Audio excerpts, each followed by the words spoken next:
welcome to our dining room. We've been playing D&D since the crack of noon. You're welcome to join us around the table. We're dragons in the dining room. We're dragons in the dining room.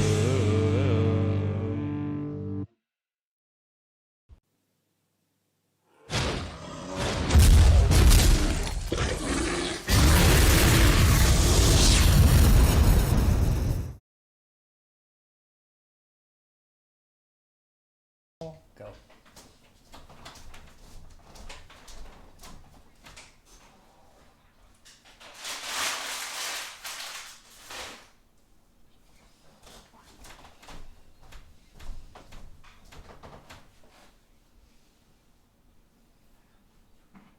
So these last 10 doggos were out.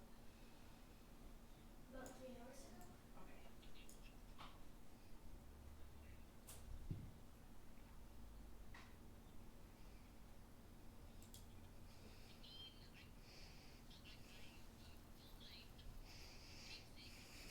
Okay.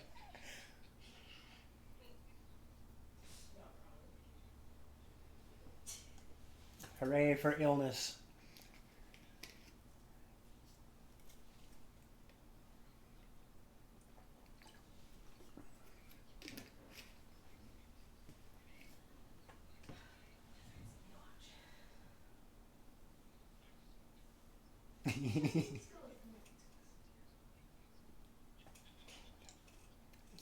It's the best mode of travel you'll ever have.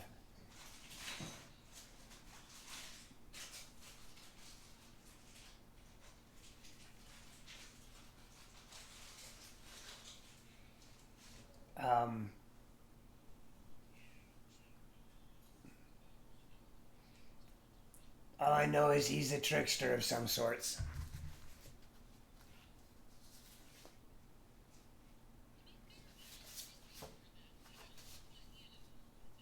His name was Toil, or something like that.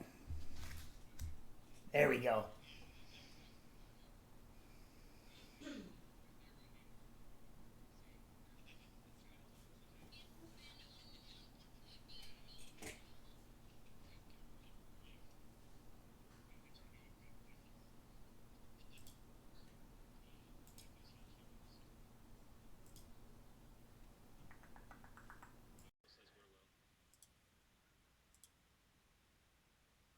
So, sorry, I gotta kiss the yawns. Ooh. Alright, is that any better for people? Check 1, check 2, check 33.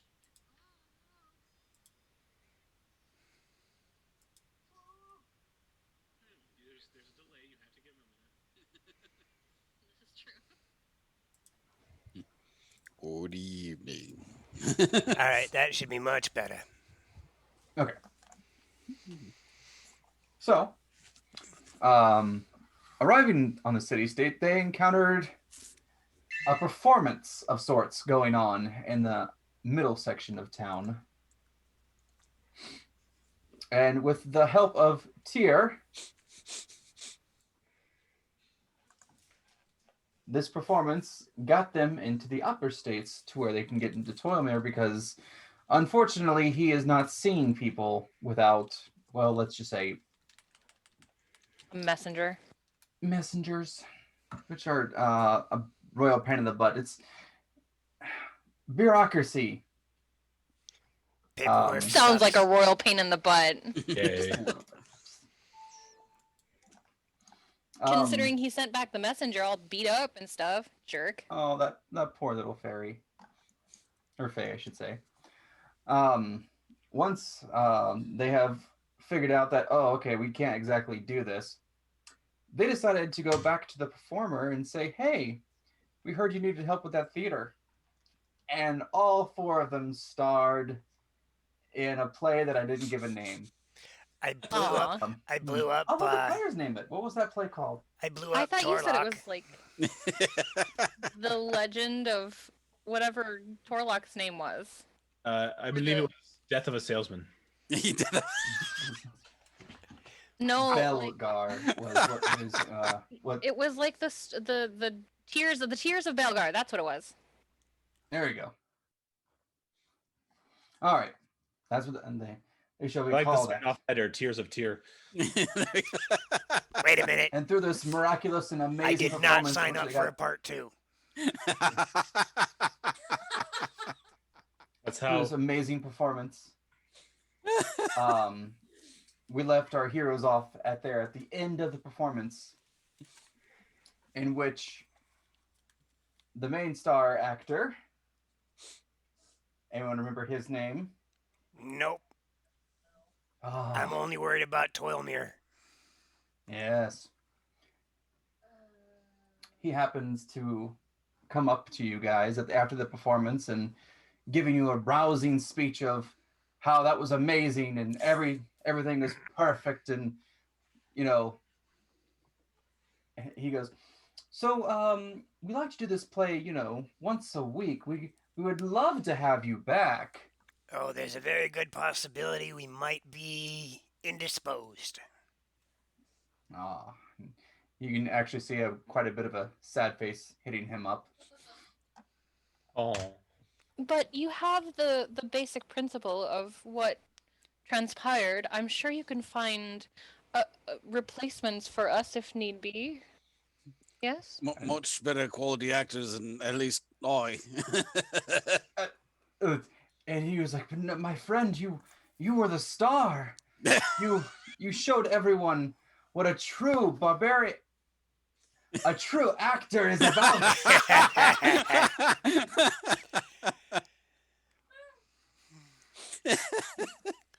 If we ever find ourselves gracing your doorstep again, I think I would be more than willing to help you out. But we do have some official business with this Toilmere guy, and we're not sure where that's going to take us.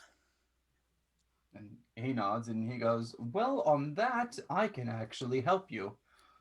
And he points up to the stands where you happen to see a very youthful looking elf staring down at you, giving a very slow clap before he's turning around and exiting the balcony. Huh. He goes, I take it that's Toilmere? and he nods and he goes, "I did say he does come to our shows every once in a while." Well, at least I got to see his face. I still have to wait for Lieutenant Ferryman to come back to me. And he goes, "Oh, no, I think I've arranged it to where you two could have a meeting. In fact, if you happen to," and he points out the exit stage left sign, "if you happen to make your way around back, you may run into him." Oh, hopefully I don't hurt him when I do. Not too He much goes, anyway. "I don't think you'll be hurting him anytime soon. He is a very powerful wizard." I'm not sure you caught the humor behind that. Oh, okay. Sorry, I'm still kind of hyped up about the show. Ah, wonderful. Well, I'm going to, at this point in time, put my hand on my friend's shoulders and say, shall we go for a walk? It sounds Absolutely. lovely. I'll get you to definitely stretch the leg muscles. Stretch the legs after he stretched the other actor out on the floor. Whoa. Phrasing. Whoa, nothing like that. We didn't talk about what happened at the after show. Okay, the subdual damage that he pretended that he was going to hold back on wasn't very subdually. They want realism, so I gave some to him. And that just became Seriously. a quote. All right. So I think going for a walk is a good idea here. Let's exit stage left. As you go across the stage and exit stage left and go through the door, you happen to see Toilmere. It looks like he has a vein popping out of his forehead as he was trying to exit the theater most discreetly. but there seems to be about 4 or 5 people who are not very happy with him. And it's I a wonder bunch of fae. Hmm. And then you happen to see the one fae in particular that Oh, reminds you of the Fairly Odd Parents, Arnold Schwarzenegger. yes, Lieutenant Fairy Guy. Yes, Lieutenant Fairy Guy. Lieutenant He's Fairy not Guy. happy at all. And he has Toilmere by one fist, a little itty bitty fist of sorts, wrapped around his robe. Is he screaming Indini? It's definitely words that you probably wouldn't say to your mother. You don't know my mom.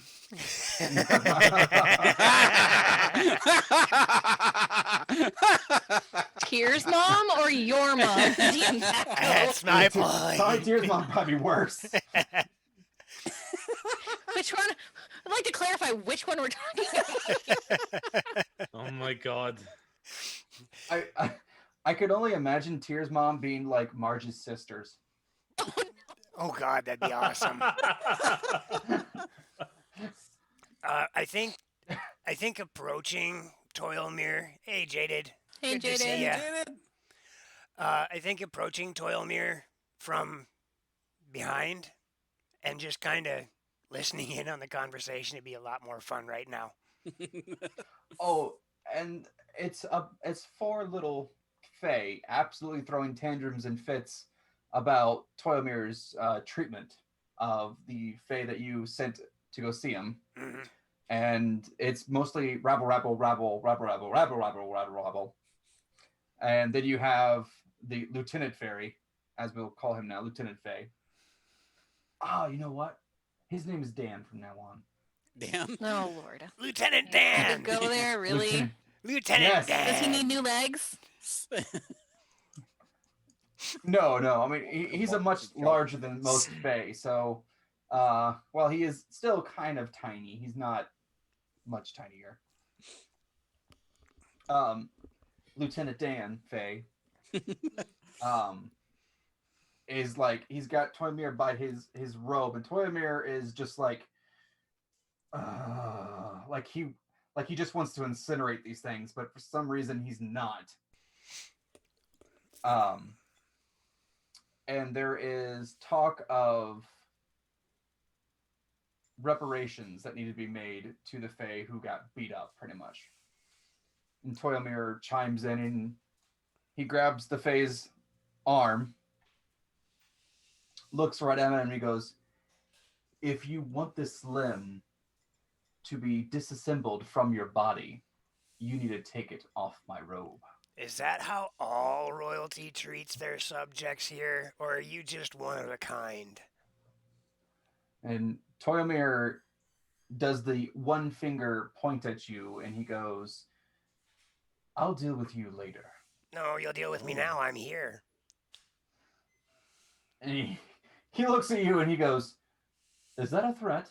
No, it's a Do statement. you know who I am?" Your name is Toilmere, and you're the reason I'm not where I'm supposed to be, as well as my 4 friends here. We'd like to go home. Please and thank And you. he looks over at Lieutenant Faye, Dan Faye, and he goes, "It seems I have business elsewhere. Perhaps I can talk to you at another time?" And the lieutenant stares at him, and he's got this very stoic face about him. And he was like, "You will come see us at the Royal." And as he says Royal, Toymi was like, and he snaps his fingers, and the Fae disappears. Oh my. And he goes, and then he looks at the other 4 Fae and he goes, "Would you care to join him?" The other 4 Fae are, and they just scatter, poof out of existence. Well, that He was looks a over to conversation. Tyr and he goes, Well, that was rude. "So you were saying?" I was saying you're the reason I'm here. My 4 friends and I would like to return from whence we came. "You'll have to give me more details than that." We found ourselves in a hut with a vampire around it and a shining light that teleported us here, inside a fireplace, The location of this fireplace. inside the hut. And the hut was where? Um, some forest outside the Elven City. What is your Elven City's name again? Silver Stand. Yeah. I can't remember the name of the forest at the moment. I'm sorry. It's Silverstone. No, the forest that we were like the Forbidden Forest, basically. Oh, The Black Dreadwoods. Forest, the Ah, Dead the Forest. Yep, Thank there we you. go. Yeah. Dread Forest He, thing. he takes his fingers and he scratches his chin and he goes, I think that's Research Outpost 34. You think? I think there's quite a few research outposts. Oh, you happen It to would be nice yes, to know yes. Hendrik. specifically. Hendrik was the name of the man that I sent there. He's dead. You didn't happen to see a human. He's dead, turned normal- into a vampire. But he turned into a vampire? That's what it looked like. Dead, undead. He was either turned into a vampire or used his vampire chow. One of the two. Oh, that's wonderful. Either way, Kinda- he's no longer among the living. Yeah, we cremated him. Give me one moment here.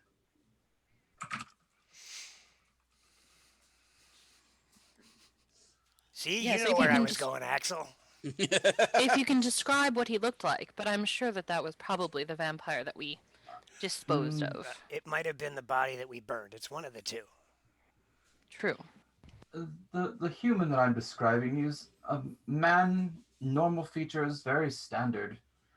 He unfortunately too found his way to the Feywilds and offered his services in order to get back.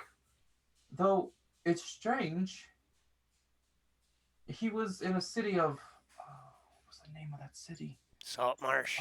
Saltmarsh. Yes, Saltmarsh. Yes, he was from there. I offered Interesting. to give him back, but he did have to do a few tasks. Well, we're in the middle of doing a few tasks, and we'd like to get back to them. Well, shortly I can get you back there. But now that I'm down a research outpost, I wouldn't mind some help. Great, you can find a whole bunch of people here in the Feywild. That's just the thing. See, You're that asking if we're going to particular- help? The answer is no. We have more important business. Well, then I guess you could find another way back to the Feywild. I can make your Or life through the miserable. Feywilds. I'm sorry. I didn't catch your name. No, you didn't. Nobody? Yes, nobody. Okay, that's fine. You have yourself a nice day. And he turns around and starts walking out towards the exit. I'm going to follow him. You know, you're not very well liked either here or in the wilds. There's a lot of people who are rather after you at the moment.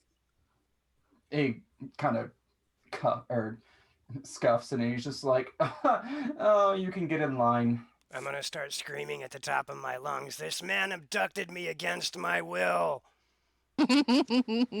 And he's going to turn around and stop and he goes, oh, so you want to go to the jails for acting insane. That's great and wonderful. I mean, you're already at a theater, so please keep performing for me. I will keep following him and screaming that at the top of my lungs. Okay. You could also just send us back. I mean, I don't know what trouble it is to you. You obviously don't care, so why abduct people in this way to gain servants? You have servants that you abuse here, so what's the point of that at all? And he raises his finger and he goes, darling, I don't know why you accompany yourself with such company. You seem like you actually have some intelligence. But sadly, those in the Feywilds don't prefer the prime material world, so finding people to do, quote unquote, be my servants is hard at best. Then why Second, live in the Feywilds? Why not leave? why, why would I want to leave the Feywilds? I have everything here. Except No, For you, servants that you seem to want, so therefore leave. Well, if people happen to find their way into the Feywilds and want to get back to the prime material world, well, I guess I could So always it's all help about them. blackmail because of your misguided magic that you decide to leave out in the random world. That's lovely. Oh, well, it's not misguided. It's perfectly placed. They just happen to Perfectly wander in. placed to randomly get people that you can't control who you get. oh, So that's why not go back to the real world and get people that you know you can depend upon using? or you can continue to abduct me against my will. Here. It's, and you guys haven't just quite left the theater yet, but your voice is like people are kind of like the actors in the back and stage hands are just like, is he acting? What is he doing? But Toilmere is becoming incredibly annoyed by this, and he stops right before the door, and he turns to you and he goes, "All right, we're going to solve this, because I really, really don't want to have this night end on a bad." Wonderful. You're going to send us Setting. back to whence we came? Great. That's All all four we of us, need. please. Thank you. First off, sending you back is not exactly easy. In what way? We were teleported Certain here at permissions random. have to be given by a certain ruling council that plague me. Secondly, Okay. getting the materials to send you back is also not easy. Why don't you have them on hand? Certain ones I do, and certain things I don't. Not my problem. Send me home. Again, it's not as simple as snapping my fingers, unlike the Fae. Oh, I was I going to do say, you love just this. did that with the Fae. Well, those are subjugation marks. Those are super easy to do. And they become annoying or unruly. Lastly, I don't understand magic at all. well, a simple explanation is this. When messengers become, let's just say, unwise in decisions towards their masters, we have the ability to send them away.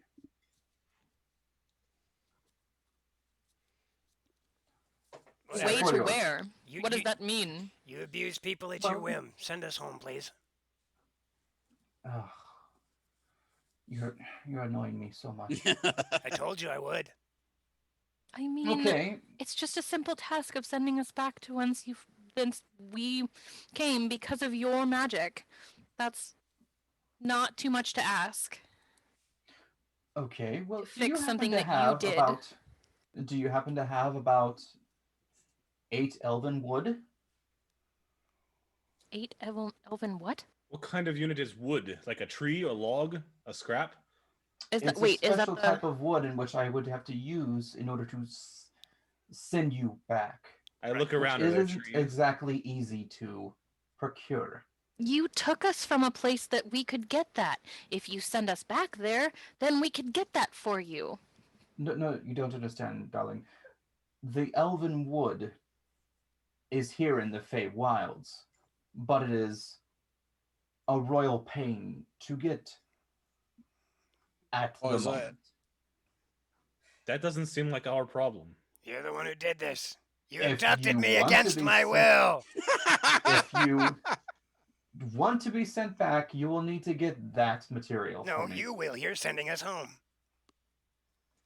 The Couldn't first you thing I'm send one going of to be the sending the you is to the servants? jails if you keep this I up. mean, if we go get it, you're coming with us then. That's fine. Yeah, I have no. I could- I have no idea what the difference is between elven wood and regular wood. In fact, I'm not even sure I could determine what pine is versus balsam or whatever. Well, he looks at you and he goes, "When you arrived, where did you arrive at?" Oh, In that a hut cabin? in the middle of a forest. And that's where we And there transported do there from. Where happen we... to be a certain centaur there? Nope. Not that I saw. There was a centaur there. Nope, there wasn't. There was totally a centaur when No, you there wasn't. popped out. No, He there was wasn't. the one who. Okay. I I didn't know if mean, he forgot or something. If he actually was just being sarcastic. Or maybe I'm lying. I was gonna say I also missed I'm the just saying. session, so I have no idea. So, no, there wasn't. He goes, well, you arrived in the hut. Was there flowers around it? There were flowers all over. It's a forest. Yes, but this would have been a clearing. Again, forest, flowers, clearing, flowers. They're all over the place. It's the Feywild. I've seen flowers everywhere. Okay, well. Anyway, Can you make your point, please? if you would have popped out of where you say you did, you would have materialized there, in which my servant would have pointed to you towards me. Okay, and? He would happen to know where you could get. Awesome. He's your The servant. Ask your quality- servant to get the wood. Could you summon him? He's how you want to put it? A pacifist? Yes. Great. He's your servant. Have him get your wood. What does pacifism has to do with getting wood? Well, this particular wood that I'm going to need, you are going to have to go to a place in the Feywilds which isn't exactly welcoming. Okay, come with us. Yep, you're not a pacifist. Obviously, you decided to send your Fey servant away, so come with us. You're welcome to. More so, you're coming with us because You caused Yeah. this mischief. You're going to help fix it. Let me be clear here. I don't do servant. Let me be clear here. Work. We're not leaving you alone until you agree. I truly don't think you know who I am. Your name is Toilmere. You're one of the royalty here, and you're the reason that we're in the Feywild, abducted without our permission. Is there That's abduction nice. with I'm going to permission? go find the nearest guards and have you arrested now. You have a Awesome. good day. Can you also bring us to the leaders that don't like you so we can tell them that you abducted us without our permission? that And are would be refusing good. to assist us because you're too lazy to or are not powerful enough to? Oh yes, that Oh, would I be good. gave you the option which you could have helped yourself, but now No, it seems you like are you the don't want reason it. we're here. You have to help us go home. We can't help ourselves go home. You have to cast the spell. So, come with us. Yes, I'm going to cast a spell, call guards to arrest you. Hey, And guards! he turns around and starts walking out the door. I just hollered out, hey, guards. I know that spell. It's very common in Saltmarsh. Yeah. He starts walking out the door, I'm and Is with, there a following. reason you can't come with us? It's called sleep. I will follow him. so as you walk out the door and whatnot, there is not many people around as it's getting quite late at night. I'm also going to start yelling, hey, guards. He There abducted is me without my a couple permission. of guards that are about, I would say, 50 feet away. They're talking to each other under kind of like bioluminescent light. And yep, this light carries on pretty decently through this upper quarter. So it's very well lit. And he raises his hand and he goes, What kind of sigil do help those me, guards I have a bunch of rabble that will not alleviate me. He abducted us here against our will. And the guards look over to Toilmere, and they come over to where Toilmere is, and he goes, it's these four. They will not leave me alone. They say that I abduct them. I don't know what they're talking about. I think they're completely insane. It's Please his throw them in the magic that jails. has us here. His magic spell brought us here to his servant's Glen. He Do admitted we- so himself. So, Do we look like natural to the Feywild to you? he abducted And us the two against our guards will. look at each other, and they look at Toilmere, and they go, Sir, are you sure you want these people thrown in the jails? And he goes, yes, they won't, they're harassing me. Just We throw them just in there want to for be the night. sent Let home, them and think he's about the their one who can crimes. send us home, but he refuses to do so. We're asking to be sent home. That's it. That's all. And Toymir looks at the guards and he goes, I have no idea what they're talking about. Just get them a wait. Send them to an inn or something if you don't want to throw them in the jails. Thank you for refusing to send us home. It's nice to understand that no one cares about anyone else's home but your own. Well, what everybody around town says about you is right.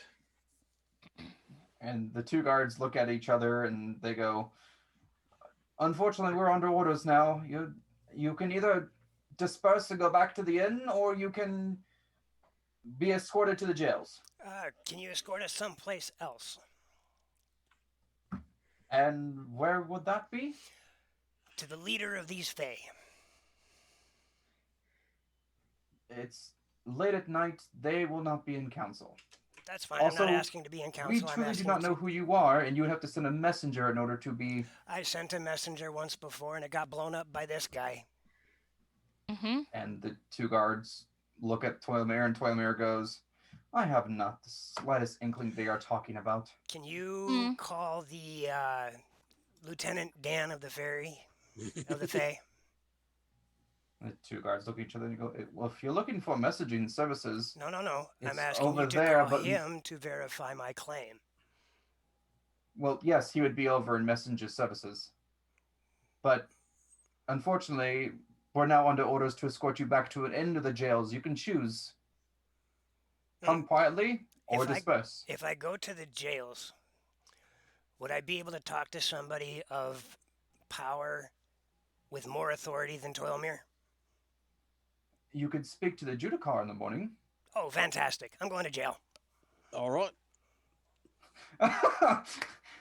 And they go, oh, well, you'll be coming quietly, correct? Oh, yes. There is no quietly about Tyr. Actually, wait, I have one last thing to say. You abducted me against my will. Now I'll go quietly. And the two guards look at each other. Like, you can see on their faces that, like, okay, this isn't the first time something like this has happened. But they're pretty much powerless grunts. And they go, oh, well, okay, well, as long as you don't do anything violent, nope. We will escort you to the jails. Lead the way. Now. I'll probably get a good night's rest then. And Toymere looks at you four and he goes, you have yourselves a fantastic night. Oh, I hope you have the nightmare. Actually, better yet. I pray the fleas of 1,000 camels infest your crotch and your arms are too small to scratch. That's lovely. And he looks and he goes, you have a way with words that are very charming. And he starts walking off to where... That's why I like him. And you have a responsibility with power that you have to not do anything about it. So, good luck to you. Marcus, are we really going to jail? I am. You guys don't have to. I'll keep you company to you. Okay. Just in case. Guard, then you can escort the two of us, Marcus and I, to the inn. How about that? Which inn would you like to go to? There's... Well... The theater inn, the theater people, I believe, said an inn, and now I can't remember what it was, but... the Prancing Unicorn? Yes, the Prancing Unicorn. Thank you. That would be lovely. Oh, okay. Well, and he looks over at his buddy, and he was like, well, hey, boyfriend. Go get a couple of guards and take these two to the inn, and I'll take these two to the jails. I'm just going to sit and wait. Gotcha. It only takes like a couple minutes for the guards come back, get you a couple guards, and they'll escort you over to the inn. While Torlock and Tyr make their way to the jails. Hey, Dr. Leach. So as we're walking to the jails, I'm going to look at this guard. So you're taking me to jail. I know you don't want to. I'm actually making the request to go to jail, which is probably confusing to you. He looks at you and he goes, well, at least you're coming quietly. Well, not quietly, but peacefully. Yeah, peacefully. I'm just trying to get a gauge on the due process that you have here. We get to jail, you lock me up, we spend the night there. How does it go from there? You can request in the morning. Um, speak to the judicar. Um, Depending on how busy we are, but unfortunately now it's pretty peaceful here. Um, you'll speak to the judicar. You'll plead your case. He will then send a messenger to the person you have a dispute with. That messenger will then send back another messenger um, in reply of what outcome that they would like to be, or they would like to charge you with. Which then another messenger is sent back to that person, explaining what you want to do and why you're disputing it. Which then another messenger is sent back from them Okay, back so to us to see. there's no way of getting Toilmere in to actually talk for himself. The judicar can request his presence, but Okay. unfortunately, he is a bit. And he looks at you and he goes, untouchable. Toilmere is untouchable. And the guard kind of like he leans in, making sure like no one's around when he says this, and he goes, I hate that guy. Oh, good. I kind of figured that was the general consensus. I'm just trying to figure out how I can follow through with getting him to understand that sending the four of us home is in his best interest. Well, I've seen this twice now. People accusing him of being pulled from a different plane. And each time, unfortunately, it ends with them doing a task for him, which they do get back to their plane, but we don't hear from them ever again. Well, I'm not doing any Well, at least work I for don't this see them man. personally. I'm not doing any work for this man. Well, the only other way that I think you could get through would be appealing to the council, but unless you've done some great work or have some great reputation or have some pull, a certain guy or with an L that you met that Yep. has a Yep, I know. question mark DM helping. No, Only I, because you I guys haven't remember. played I in a while. remember talking to the guy in the camp. I don't remember his name off the top of my head, but I remember talking to him. Lauren. Yeah, there we go. He goes, unless you have some type of pull or council or whatnot, the odds of you talking to the council yourselves is slim to none. Wonderful. So there is a possibility of talking to the council. There is, and do you happen to know anyone by chance? Some dude with a really strange, ugly-looking giant following him around. And he kind of scratches his head and he goes,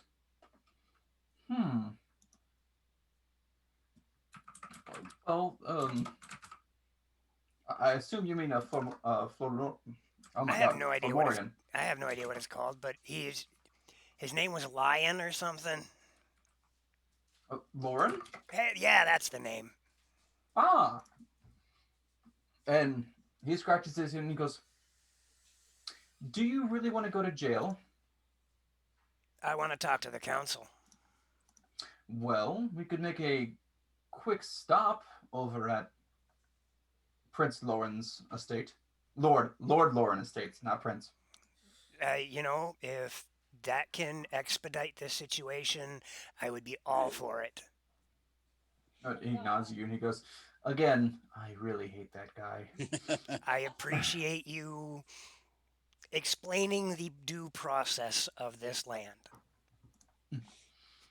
He nods and he goes, well, if we take a short jog over here, about another 10-15 minutes at most, we should be able to get there, and he's up quite late usually. Well, as long as I'm not keeping you from anything. He goes, another boring night. Fair enough. I'm glad I can Sometimes entertain. it's the best. Yeah, he goes, you are the entertainment that I've had for, and would be similar to a couple of months. Oh, fair enough. I'm glad I can break the doldrums for you. He nods and he goes, "It's much appreciated." And maybe you can be part of whatever happens to make Toilmere just a little bit more wary of his antics. Well, he looks to you and he goes, "I wouldn't touch that anytime soon." Toilmere is well versed in having things go his way. Oh, and I'm well versed in making life miserable for people. Hmm. I was gonna say, what makes him so untouchable? Well, there's a couple of rumors that he has some dirt on the council. The second most prominent thing, probably actually, is what's really keeping him here, is the fact that his experiments seem to be is what allowing this peaceful era.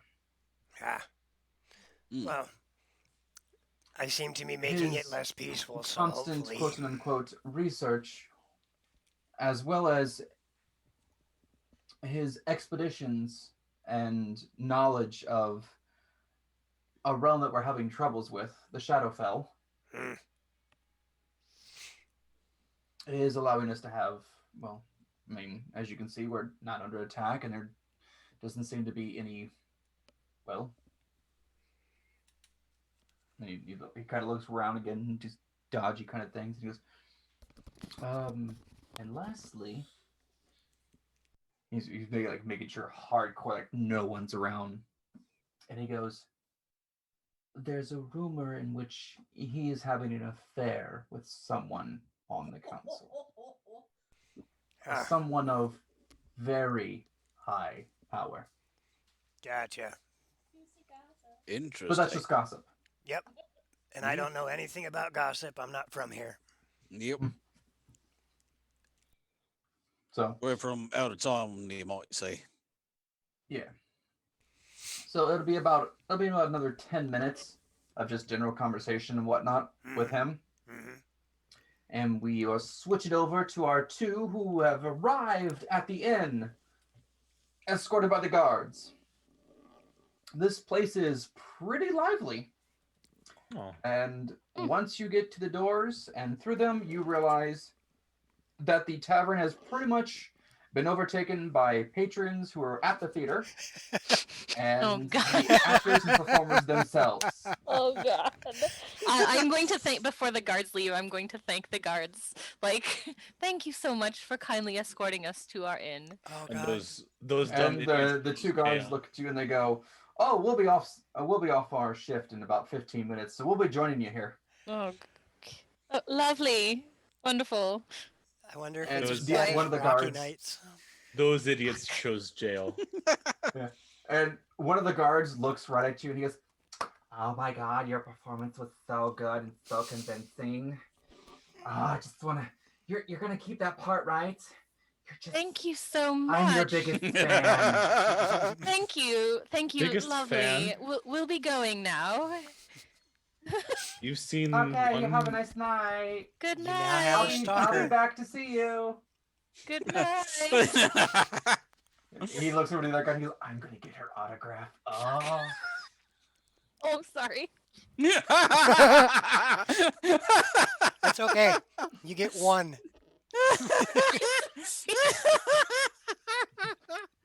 You hear something like he wants you to sign his left nut. But anyway,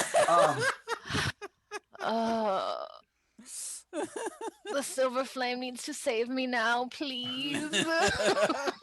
Ayo, Speedy. unfortunately, as Belgar Mm. happens to walk through the door, and his lovely bride, Oh no. the inn kind of just stops Oh, and looks at you. Because I just rolled a nat 20, so Oh, you're Lord. for this. And I need to hide now. And There ain't there no is hiding a now. massive roar of cheers that probably could be heard through half the upper city state. I'm going to As they are pause in shock for a praising- second. They are Probably like 30 seconds praising- and be like, mm, mm. They are praising Belgar and his wife to be. And then one of them happens to yell out and goes, "All right, Belgar, you lost her in the play. You can get her in the inn now, right?" Wow. Wait, who's? Wait, I hold thought on. that I think No. Synnal has a mistake here. It's not Belgar, Yeah. it's the musician. it's the musician that came with me. So Belgar's at jail with me. Marcus is Oh, with I'm me, sorry. My bad. and Tyr and Torlock are at the jail. I completely flipped up. I messed that up. The musician who is playing the performance and whatnot,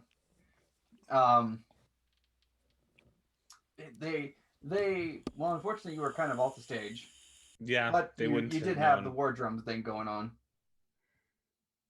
I was gonna say the music is kind of one of those things where you would notice it if it wasn't Yeah, there, but and how the theater was set up, like there was the main stage, the chairs, the balconies above, And the an orchestra pit. oh my god, musicians were on the left-hand side. okay. Oh, so it So- wasn't the So classic they could probably orchestra see pit? him like going ape on the war drums and whatnot. I don't know if the classical orchestra pit was invented until longer after the like traditional opera houses were. Fair enough. But this is D&D and it's my game, so Okay, fine. No. So that's how it is. As you walk through the inn, there's high praises of how you were the star of the show. You are amazing. And I assume you're going to the bartender to get some rooms. I'm going to like do like some fancy flamboyant curtsy and then walk to the bar like to the innkeeper. And You can you hear have some no people- off mode. I'm sorry? I was just telling her she has no off mood. No off mode. I can't be turned off. It's fine. Yes. And as Wait, you do hold the on, curtsy hold on. and I whatnot, got this. There, she's off. Ouch. as you get to the do your curtsy and whatnot, you hear a few cat calls of, "Oh, those legs! Keep them going! Go lower!" Jeez. I am going to ignore them and keep moving. Smart. I'm I'm going to like the bartender. under the my bartender breath who was- mouth to Marcus. Why don't you play your drum, Marcus? I don't know how to play drums. Liar. You're such a liar. Mm-mm. Sorry, go ahead, Synnal. Poor dancing cleric. If you're going to dance, I'll play. I'll remember how to play. I'm just You gonna have to shake my address your head. fans. Mhm. Moving on. Okay, that's what I thought.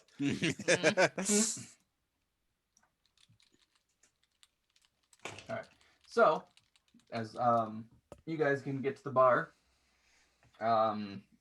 he's pretty busy. Like, he is throwing drinks out left and right. The waiters are just going all over the place. There's loud music It's like and playing all checkers. types of different races in this inn. I mean, you got satyrs, you got elves, you got half elves, you got one or two dwarves, which is kind of weird to see here in the Feywilds. There is goblins, and there is a warg who is sitting or kind of sleeping in the corner. Well, kind of trying to sleep. And is chewing on a giant steak. And as you realize that the goblins that you had brought with you, two of them are sitting at the end, and one of them has the warg that's just devouring a steak.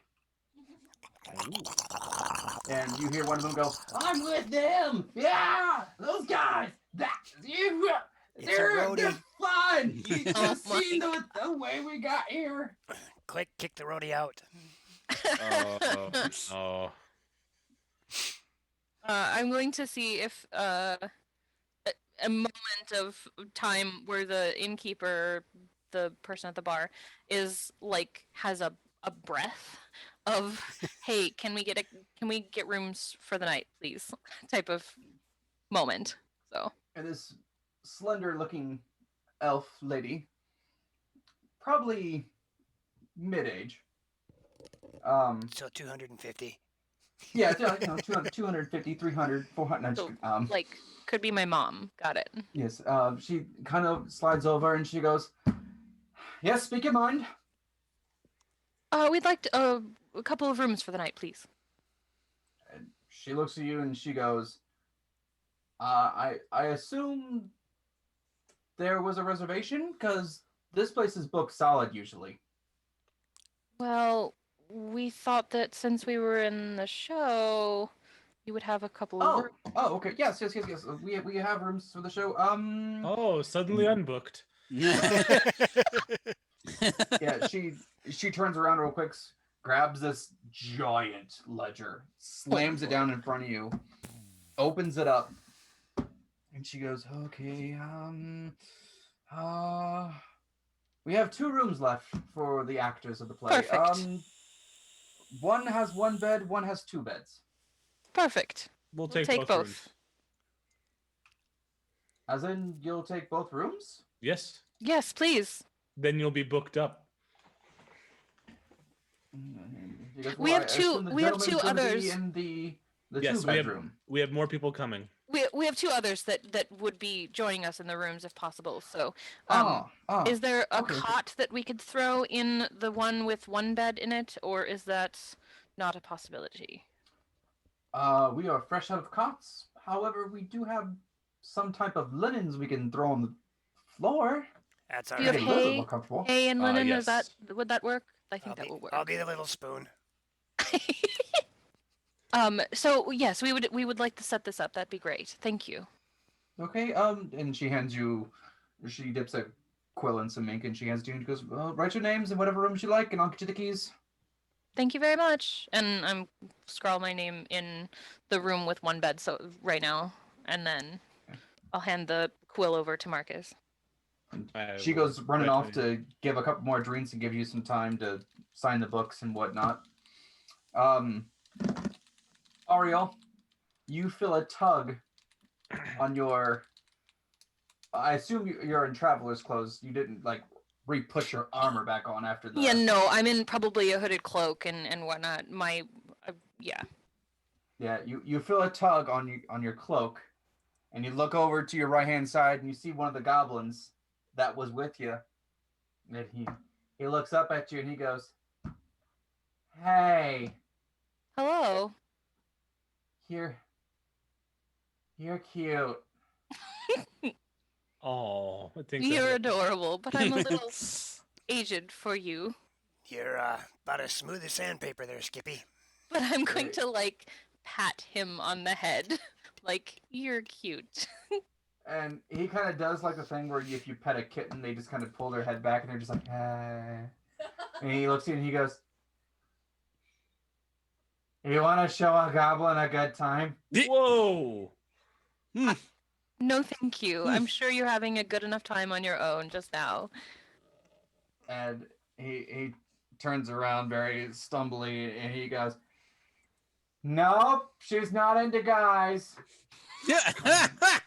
He starts slowly walking back to his compatriot, and you can see that the compatriot puts a coin on the table, and then he kindly grabs it, and he goes, "I told you." Did you just get Thank you for the Destroyed by a- resub, Bard. I don't Goblin? know. Apparently. Yeah, the bartender Very comes back and- drunk goblin. the bartender comes back real quick and she looks down and she goes, "Okay, Marcus and Ariel." And she turns around with the book, slams it back on the back table, goes into the back, comes back about 30 seconds later with 2 keys, and she goes, "This one's for you." And he hands Marcus the 1 bed, and hands Ariel the The one two bed, bed, and then yeah. she gives you the key for Marcus, which has the 2 beds. Perfect. Thank you. And she looks and she goes, I'm just making sure we're sticking the linens in the 1 bedroom, right? Yes, that would be perfect. And then we Okay. can rearrange as we need to from there. Okay, all right. And she writes down real quick, and she goes, tut tut. And as she says that, you see a little fae come running in as quick as she possibly can. And she goes, yes. And she goes, I need linens in this room. And she writes down your room number, and Tut Tut turns around and she goes, okay, yes. And she bolts out. I'm gonna holler before she disappears. Thank you. And you hear her say something in a very high spick kind of Tinkerbell language. Hey, Twiz. Something tells me there's going to be a fireball because Twiz just arrived. Chances We're high. separated. It's somewhere halfway between the two of us. Yes! It land in the city. I am smiling. On Toromir, come on. Or at least near him so that he can curse. Cheers. It's hard to smile when you can't breathe through your what would you nose. like to do? I told you, Twiz, when we hit 500, I'm going to shave everything off just for you. Seeing Joe without a goatee is going to be very interesting. You I already think did it he's going to before. We've already de-age by seen like that, I 20 think, years. haven't we? Yeah, I You've seen did that last fall.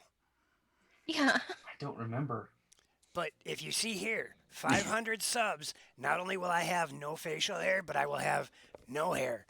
I will be donating all of my hair for wigs for cancer. Wow.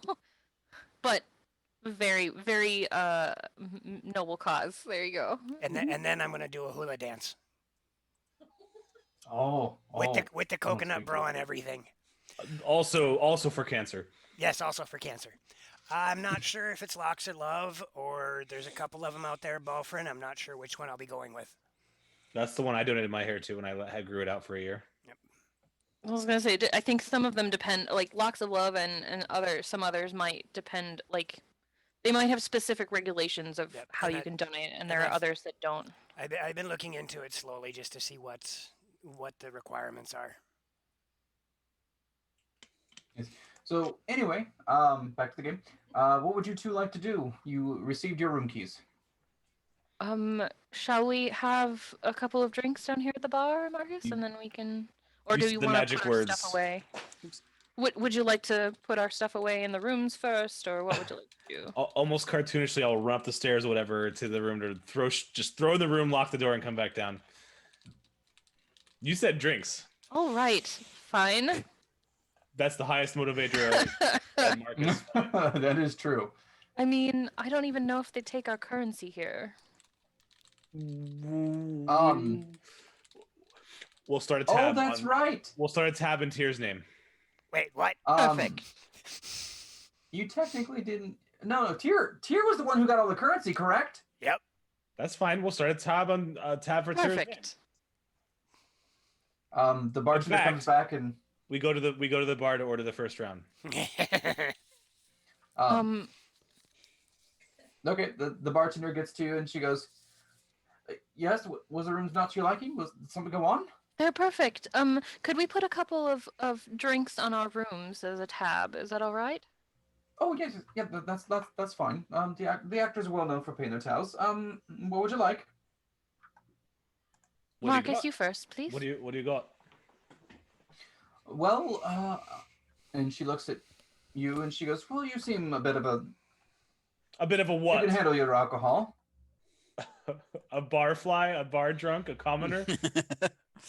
And she No, goes, no. No, I wouldn't say that.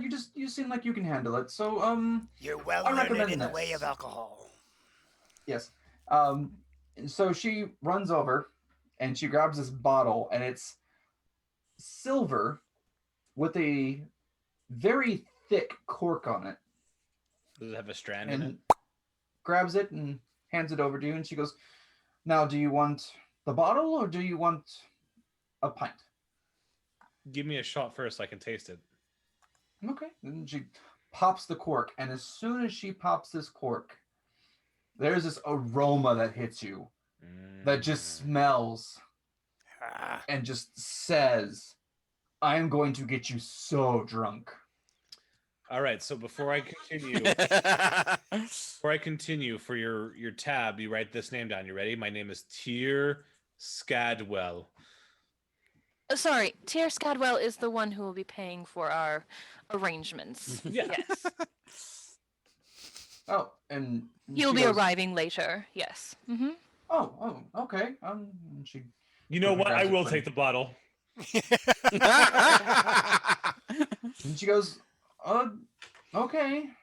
And she goes, that bottle is a bit costly, but I guarantee you it will definitely get the effect that you were looking for. Tyr will pay the debt. Lord. And she nods and she goes, oh, okay. Well, be careful with that. Don't drink that too quickly. I've already got it started. I need you to hit me with a con save immediately. Fine. You are used to prime Marcus, material please pace yourself. alcohol. When you hit this stuff, it is like the best elven wine you have ever tasted. And oh my god, what is that aftertaste? 15. 15. What was con save? 15. 1-5. Why can't he hear me? Am I quiet? You are super quiet. To you or to everyone? I was gonna say I can hear you just fine, but That's weird. 15. You okay? You save? The aftertaste is just berry upon mint leaf upon tea leaf upon grapes. It's very fruity. But when you take a few swigs of this, it's like, whoa, oof, that feels kind of good. You start feeling loosey-goosey within about 5 minutes of drinking this. Not just a little bit just a little past tipsy. Yeah. Ariel, are you drinking? I would like to find something to the barkeep. Is there something that you have that has honey in it, perhaps? Oh, Something yes, quite a few. But And she not goes, "Do you- quite do as you- alcoholic as what he's drinking. Do you mind things with a bit of spice to them? I like cinnamon. And her eyes brighten up and she goes, me and you are going to get along fabulously as I hand you this. And she reaches under this bar and she grabs just a little cup, Okay. puts it there, and she runs back to a corner, grabs 1 or 2 bottles, and she pours about halfway up this cup of this liquid that's not exactly, it's not pure liquid. It got just a little bit of a thickness to it. And then So she sort of takes- like syrup. Yes. And then Okay. she takes this other bottle, puts it in, and she's just doing just a few drops at a time as she's doing this. And the syrupy mixture that was put in the first time, it starts to dissolve and starts to fizzle a little bit. And then That's lastly, fascinating. she grabs what looks like a spice jar, takes just a little tablespoon of something, and when it hits you, it's cinnamon. Ooh. Dabs it in there, gets a little stir, mix and stir, stirs it up, and she slides it over, and she goes, it's not quite alcoholic. And she goes, but it definitely will make you feel quite good. What else is in this? It's lovely looking. And she looks at you and she goes, sugar, spice, and everything, Everything oh so nice. nice. Oh, lovely. Well, thank you very much. Great. Will you join me? Are you going to be Buttercup when this is over? And she goes, oh, why not? So she then makes herself one. But instead of just giving one little thing of spice, she does 2. And she stirs it up, and you can like compared to yours versus hers. I mean, you ever seen the cinnamon challenge No. where people like just stick cinnamon in their mouth and then they just, No. Okay, I haven't. that would be Tyr has an understanding. Oh yeah. That sounds like a horrible idea. Oh, it is not the terrible. smartest thing to do. So there's just a there's a little hint of brown, almost like when you put just a dab of cinnamon in applesauce. That's what yours looks like. Hers looks like it was mixed in with dirt. Oh, jeez. Okay. And right As soon as- before, and right before you go to drink it, she goes, "Have a nice trip," and she grabs God. it, slams it down. And she's I was like, gonna say, all right, cheers to Marcus. So I'm gonna and he's in his bottle. Okay, fine. I am going to sip. I am not going to shot Well, the thing. the first thing you taste is honey mixed with cinnamon, and when you get a little bit of the sipness to it, it's very strange. It's syrupy, but as soon as it mixes with your saliva and your taste buds and whatnot, it becomes fizzy, almost like you stuck fizzy rocks in your mouth. Pop Oh my rocks, goodness. yay! Pop rocks. Pop Yeah, rocks. pop rocks. But it goes down really smooth, and it hits you with this mixture of tastes that's just exactly what you ordered: cinnamon, honey, and this weird Decadence. sensation of just Interesting. warmth going down your throat and into your belly, and it starts just kind of warming you up from the inside, and you're just like, ooh. Ooh. Lovely. Okay, well, I'm going to continue sipping and, I don't know, making small talk with Marcus or something. Okay. If you can at that point. I was gonna say, if I can even talk to Marcus at this point. Now, I do want to ask a general question since we did start late. Did you guys want to do a break now, or did you want to do later, or no break at all? I'm I okay would with going like a through. break. At Right, some say again? point, maybe can we go like a half an hour more and take a break, and then take Okay. a shorter break or something, and then go on? Is Just that like a 15 or something. Oh, if we Oh, want to take a we'll quick do 15, I'm 8:30. all good with that. Okay. 8:30 is when we'll do a break then. Okay. great? Tyr and Torlock. Yeah. Wait, I didn't say tummy. I said chest. You lied. Mhm. Tyr and Torlock, you arrive at this estate, which it's not super luxury. It's not crazy fabulous. It's not crazy. Yeah, it's not crazy, brothers, but it is very well decorated. Like, it is. If feng shui was a thing, this would be it. It is a Okay. mixture of stone with wood, with natural materials, with bioluminescence. It is quite grand on that scale. I could retire here. There is like a little fence before you get to the estate. Are we talking like one of Then those little there's a 6 small inch tall walkway. fences? Oh, it's chest high, Okay. if that. There's a bit of a walkway, about 7-8 feet, and then a door, of course. And you can see that there's multiple lights on in the estate. And the guard looks at you two, and he goes, "I'll stand right here, and we'll go from there. How about that?" Could I get your name, sir? My name is Chariel. Chariel, thank you very much for walking us this far. Hopefully you won't be escorting us to the previous destination. I guess that's why I'll stand here. We'll see where it goes from here. All right. And I'm going to stride toward the estate's door. Okay. Oh, excuse me. And you easily walk through the gate. You get up like 7 or 8 feet, and you just knocking. Yep, unless it's got a clapper on it.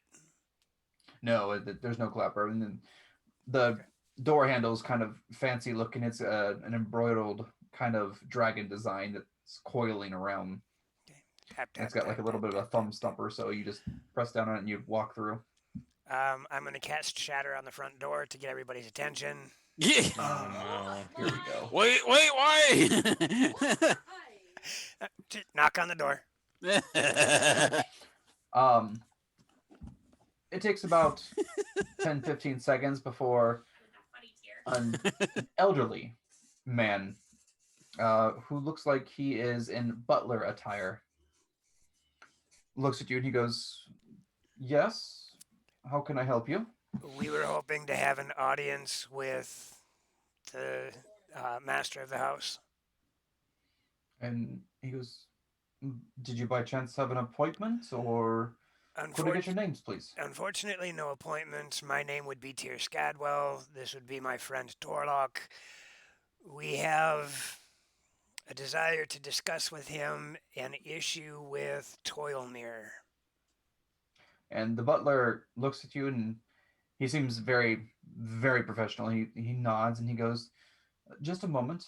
I will go see if the master will attend to you." Thank you. And he shuts the door slowly. And you can hear him walking away. And about a minute goes by. Another minute goes by. And you hear two sets of footsteps coming through the walkway. And the door opens. And there's a butler. Oh, he's got the hat. There is a butler with a smaller child attached to him. And it's kind of got the hand on him. And he goes, "The master will see you. I unfortunately have other things to attend to. So if you don't mind," and he opens the door and kind of waves you through. And he goes, "Continue down this hallway and you will arrive at the study on the right-hand side." I'm gonna tap the kid on his shoulder. You want something to play with while you're wandering around the palace? And the kid looks at you and you said that in common, correct? Yeah. He looks at you and he has absolutely no idea what you're saying. Ah, fantastic. He's got the blank look of just, eh. Okay, never mind.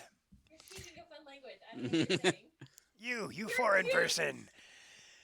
And I will just nod my head and meander the direction the butler said to go. Okay. Torlock, you coming with? Yep, I'm gonna head right after him. Okay. Being as I see the kid doesn't understand a word that we're saying. You understand the words that are coming out of my mouth? Nobody understand the words coming out of your mouth.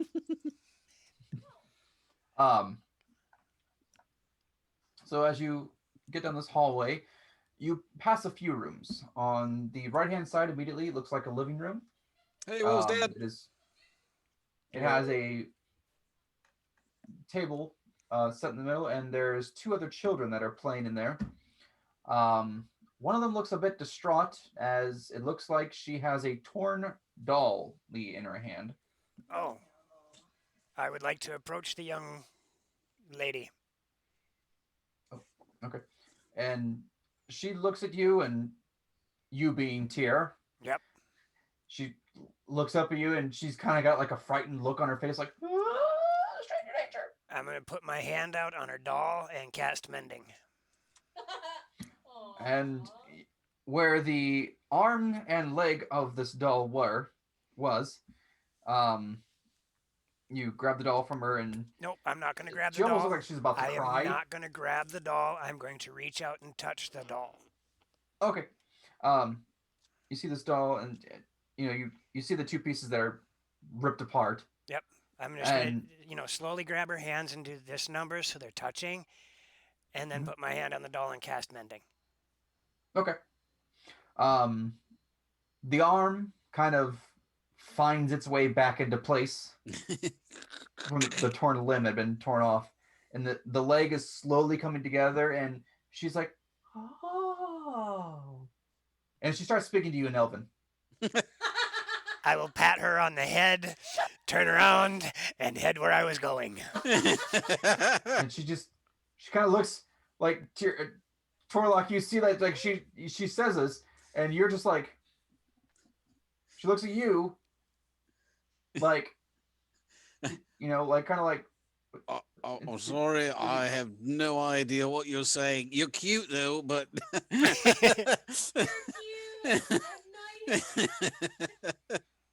And there's the second child, a boy who looks just a little bit older. He looks at you and he goes, "Oh yeah, she doesn't speak common." And so he looks to her and tells, like her that, and then she looks at him and speaks to him, and he goes, "What he said was, she said, 'Thank you, strange man.'" Yep, you're welcome. Don't let him break it again. And he goes, "I didn't break it." And I'm just gonna keep walking.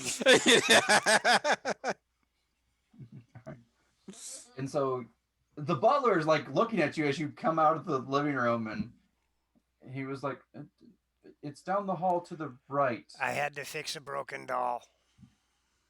And he goes, "Oh, well, that saved me some time." And then I'm gonna keep going. So you get down the hallway, and on the right-hand side, there is a decent-sized study. Fireplace is going. The master is sitting in his chair. He's got a couple of books, a couple of ledgers, a couple of pamphlets all strode around his desk, and he is busy with pen and quill, and he is just slowly writing what looks like. I will gently tap on the door frame. And he goes, "Oh, do come in." I apologize for showing up unannounced. And he goes, "Oh, I'm usually up for quite some more hours, so it's not unusual to have guests at this time." So And I'm sure your butler told you that we're here to talk about an issue with Toilmere. he goes, "Well, I did say come and see me if you couldn't quite get his attention." I think we got his attention. We all definitely right. got his attention. He goes, "Oh, well, do go on. How'd you manage to insult him now? I only assume that's what he said." Oh, I have quite the story for you. Oh, and he actually kind of looks at you and grins, and he goes, "Oh, well, please entertain me. These." I hope you find this entertaining. So first and foremost, we found ourselves as part of the troubadours that do their show down below and then come up here and do a show. Oh, okay. Managed to make quite the splash there. In doing so, we saw Toilmere in the crowd and caught up to him as he was trying to sneak away from the show. I do need to preface this. I sent a messenger to him. The messenger returned to me injured. Oh. And then I spoke to Lieutenant Dan and told him what happened, and he was quite upset. When we caught up to Toilmere after the show had ended, Lieutenant Dan was talking to Toilmere, and Toilmere snapped his fingers and made Lieutenant Dan disappear.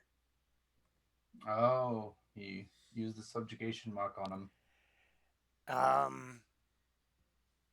And then I started to express to Toilmere that we needed to go home. Mm-hmm. And he tried to make us do work for him. To which all of us told him, "No, you're the reason we're here. You're sending us home. We're not working for you. Fix this."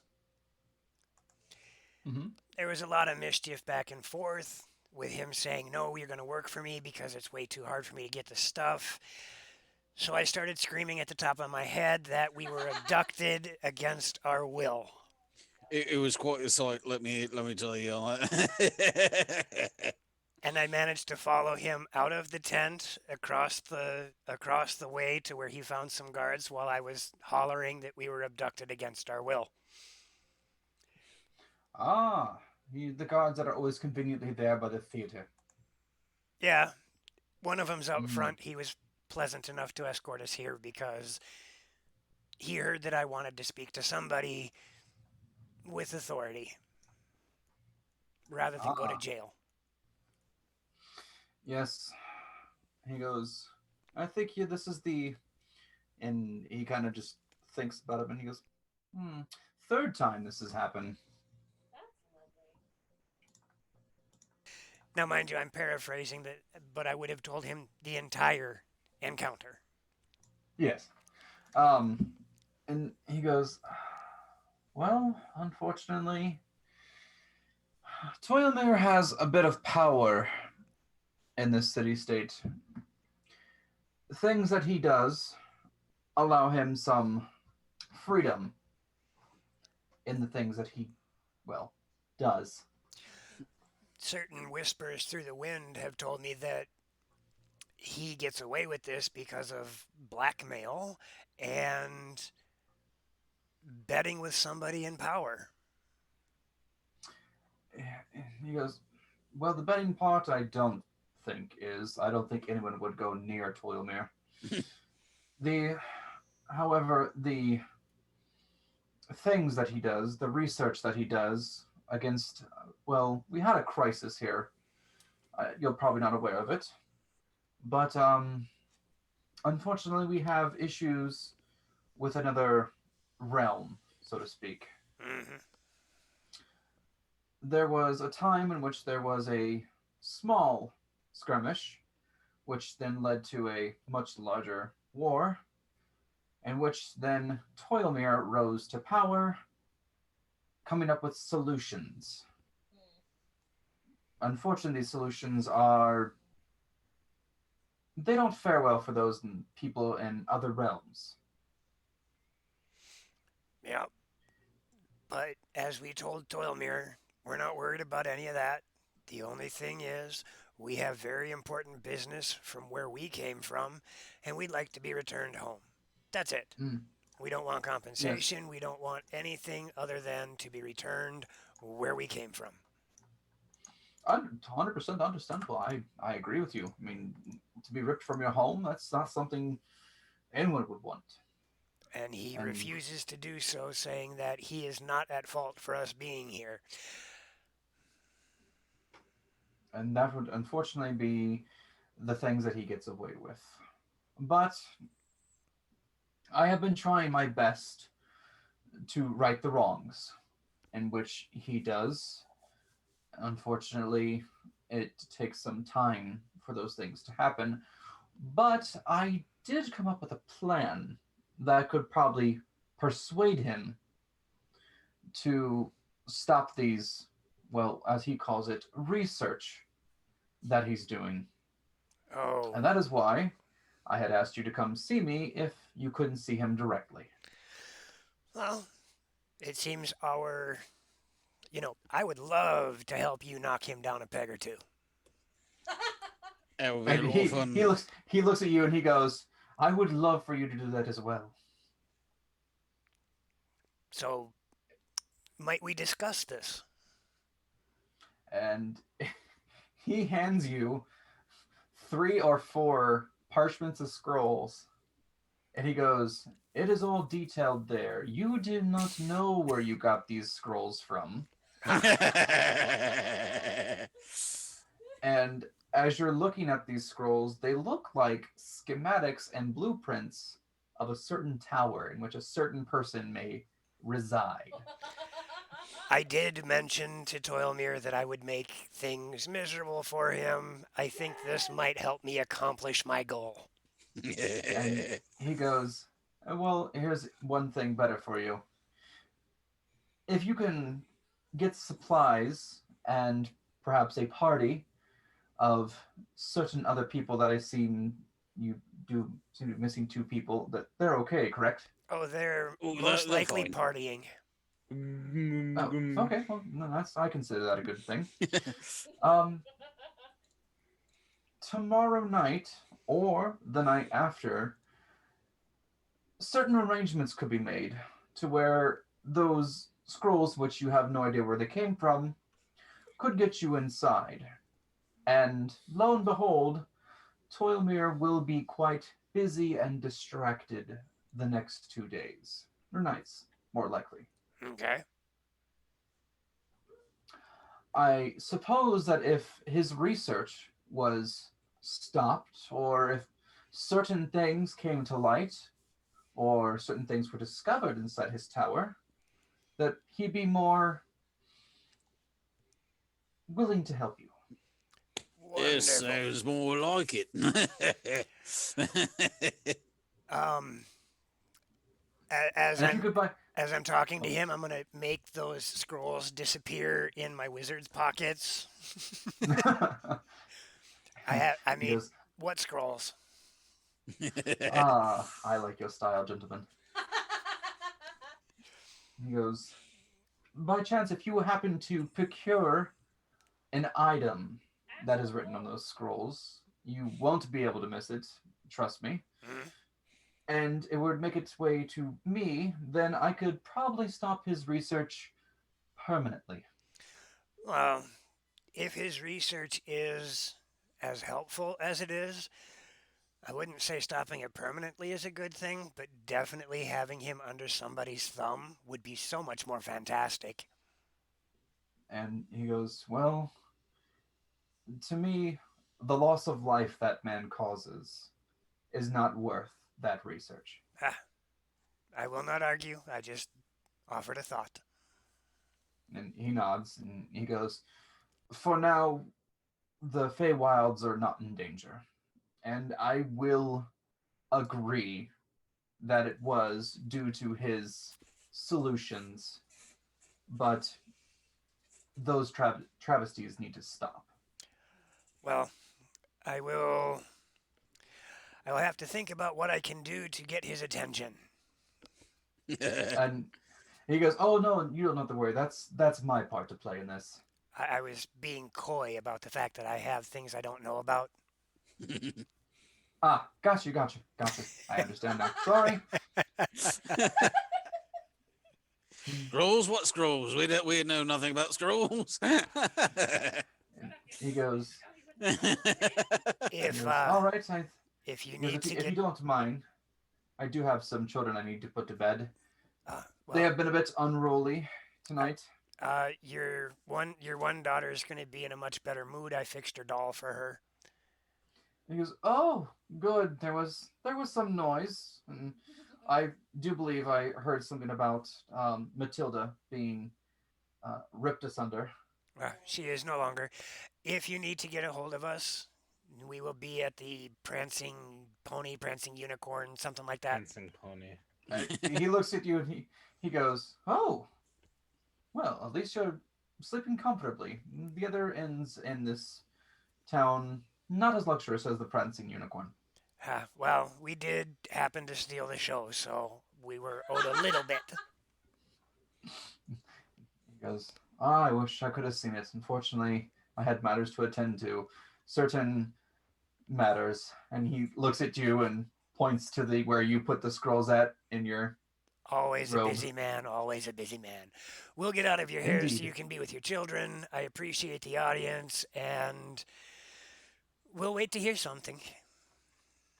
And he nods and he goes, tomorrow night, towards sundown. Just be where the people certain are. item points at you, and you should find your way into a place to alleviate your problem. Thank you. We'll do our best. He nods and he gives you the sign that you can, mosey off. And Yep. as he's sitting there continuing writing down what he was. Well, that's a more pleasant conversation I had with someone with noble blood than I've had in a long time. Well, our motives are in line, so I'm not surprised. All right, you two gonna make your way to the guard to Mm-hmm. Yep. see where we're gonna go from here. And make our way back to the inn. Okay. And you get to the guard and you tell him that arrangements have been made, I assume. Yes. The Lord And has he given goes, us pardon for the moment as long as we make haste to our inn. and the guard looks at you two, and he goes, "Well, it's better than the jails, that's for sure." I agree. Though it wouldn't have been the first And time I've been in the Hoosgow. he goes, "I can get that about you. Just a certain aura of I And believe he- the word you're looking for is mischief. And he goes, "Well, I was saying demeanor, but we'll go with that." And I was going to he say there's starts been a time or laughing two and I've been tossing the stocks myself. he goes, "Oh, you I had no doubt about." I just give him a big old cheeky grin. All right, speeding us up a little bit. You guys will make it to the inn, absolutely no problem. While the other two, I need con saves for if you're continuing to drink. What do you mean if? Okay. Marcus, I need you to give me a con save at disadvantage. So I said if? Mm-hmm. That's not fair. I consider okay. This conversation for those like At those least two you have a choice. has been going on for an hour. So you've been drinking that stuff for about an hour now, probably. And Not like every second of the hour. So what if an hour's passed? I haven't had the bottle in my mouth for 60 minutes straight. Well, the good news is Axel's rolled for you now. Yeah, but that was after your call, so it's for his next Yes. roll. Yep. Okay, so what'd you get for your con save anyway? 14. Okay. Ty goes to defender, so you're lucky. I was This gonna stuff is say- hitting you. Yeah, this stuff is hitting you pretty decently, and you have gone just past the point of tipsy now. The world ain't spinning, and the performance that's at the end is actually quite good, and the music is quite good, and the dancing is fabulous with some of the elves who are beating on certain instruments and dancing across tables every once in a while. The goblins are getting along fabulously with this. One of them, unfortunately, has failed his con save and is now puking next to his warg, as the warg almost looks like it's trying to console him. Yeah. There. It'll be okay. Like, he's puking, and the warg's just like, okay, I don't know if I want to eat that or not, but it kind of looks tasty, but okay, I'll just lick his face a couple of times to see if that'll help him. And, oh, hey, that actually does kind of look tasty now. That's work for you. I rolled a 12 total A for my con oh. save, but I haven't You're- consumed the yeah. whole thing of what she gave me. I've probably been taking a sip every, I don't know, 5, 10, 15 minutes, whatever. So, Okay. Well, she did give you a small glass. Mhm. You've We're been gonna say it's nursing it. almost gone, just almost. okay. And that warm feeling is starting to go through your entire body. I mean, and it's not like I'm burning up hot. It's just this very relaxing, warm. Woo. Like I'm in a whirlpool kind of warm. Is that what you're kind of meaning? Yes. Okay. You will, however, notice there is a bit of a side effect now hitting you. The music, which was okay at first, sounds really good now. Okay. And humming and vibration sounds that when they hit your eardrums, it almost makes you feel like you're having like an ASMR kind of effect, like you get the tingles constantly. Okay. Interesting. I'm going to like just kind of, I don't know, sit dazed and listen. Yes, exactly. I mean that's the best way to describe it. You were just in a world of like just a step away from bliss. Okay. As Torlock and Tyr have arrived now, and they can see a very relaxed Ariel. And Marcus, I don't know what you were doing in between drinking. Talking, watching the people playing music, maybe being boisterous about it, giving advice, Gotcha. Good advice or okay advice? maybe yelling at them to play Freebird. Okay. And Marcus has said this for the 4th time now, so they're like, "What is Freebird?"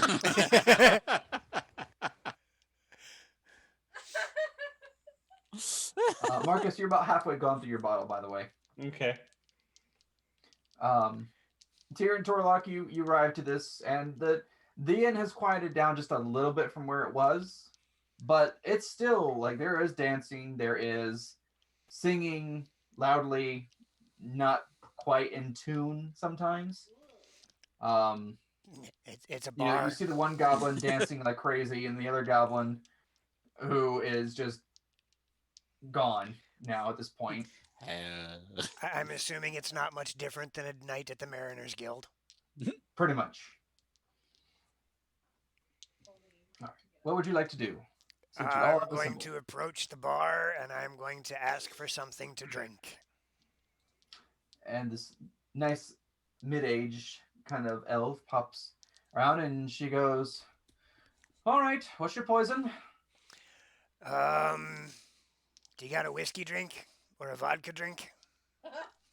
And she looks at Take a you whiskey and she drink? kind Go of take a head vodka tilts drink. and she's like, "What components go in those?" Whatever knocks him down. I will get back up again. I don't know. I usually spend my time on the sea. I need something that's going to make my legs wobble. And she goes, "Oh, so you want to feel like gravity has no effect on you, At the very least. or there's too much gravity?" I'd rather lose it. Ah, okay.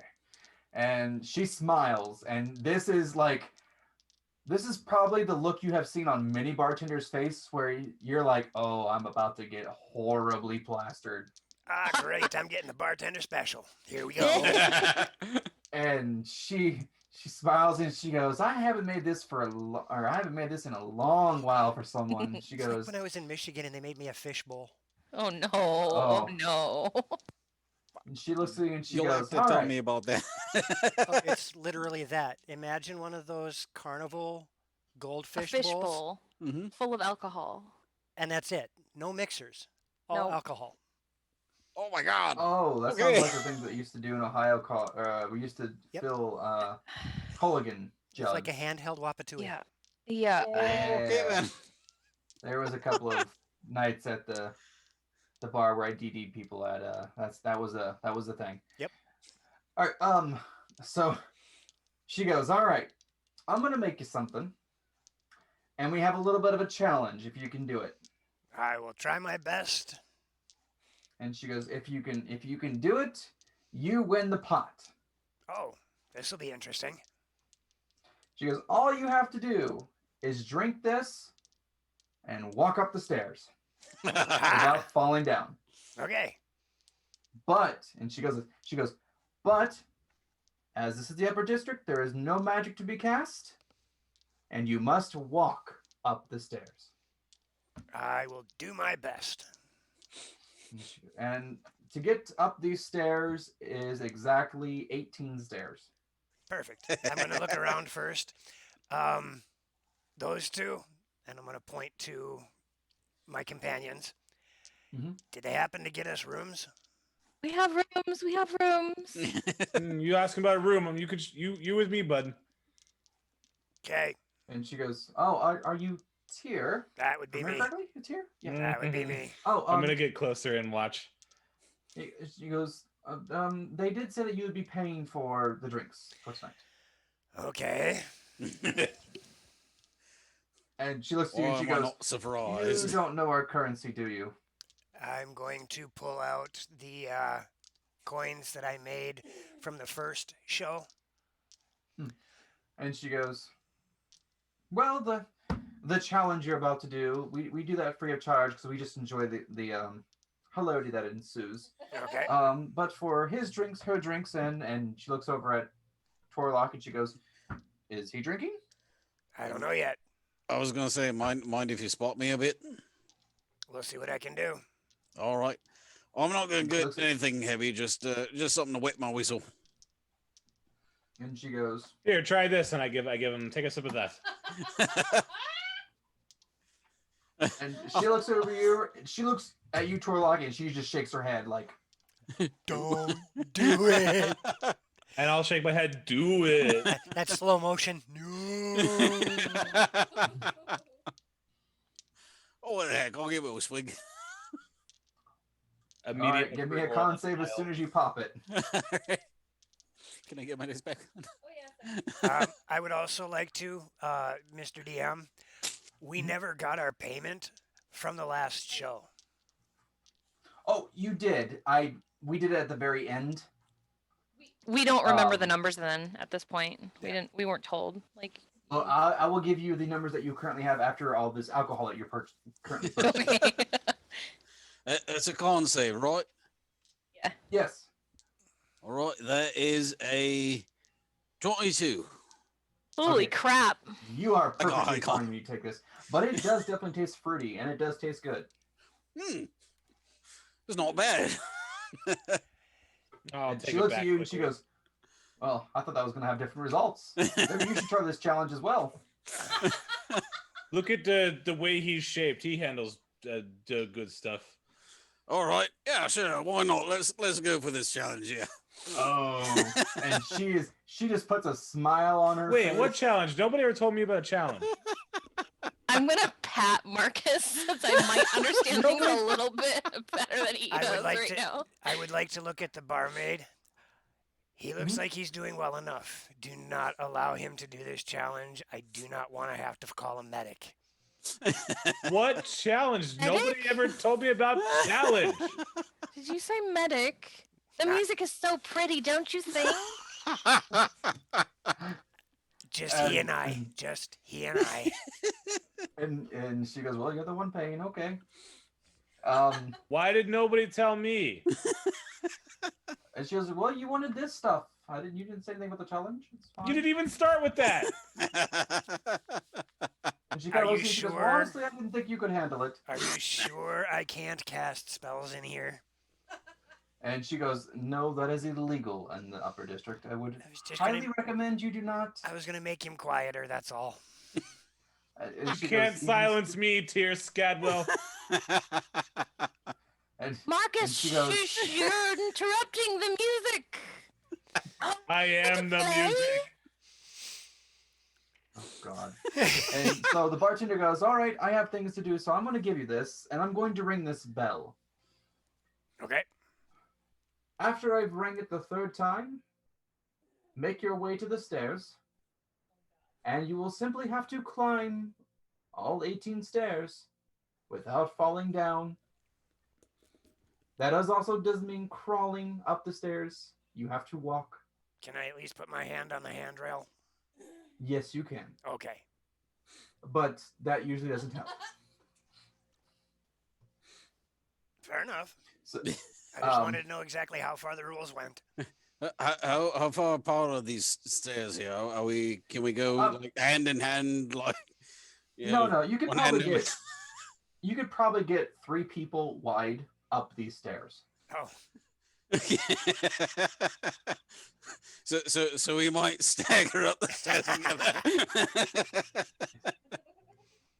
And she goes, "Honestly, there's no time limit. There's just you drink, you finish, you walk up the stairs."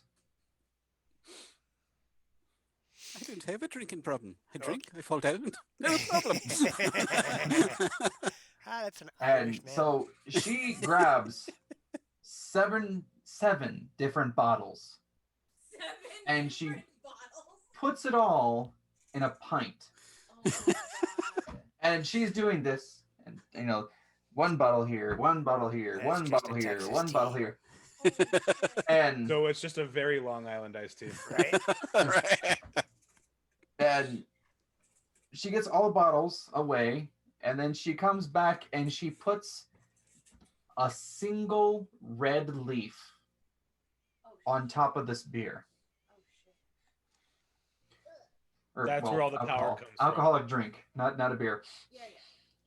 And she goes, all right, drink this, and when you're done, eat the leaf.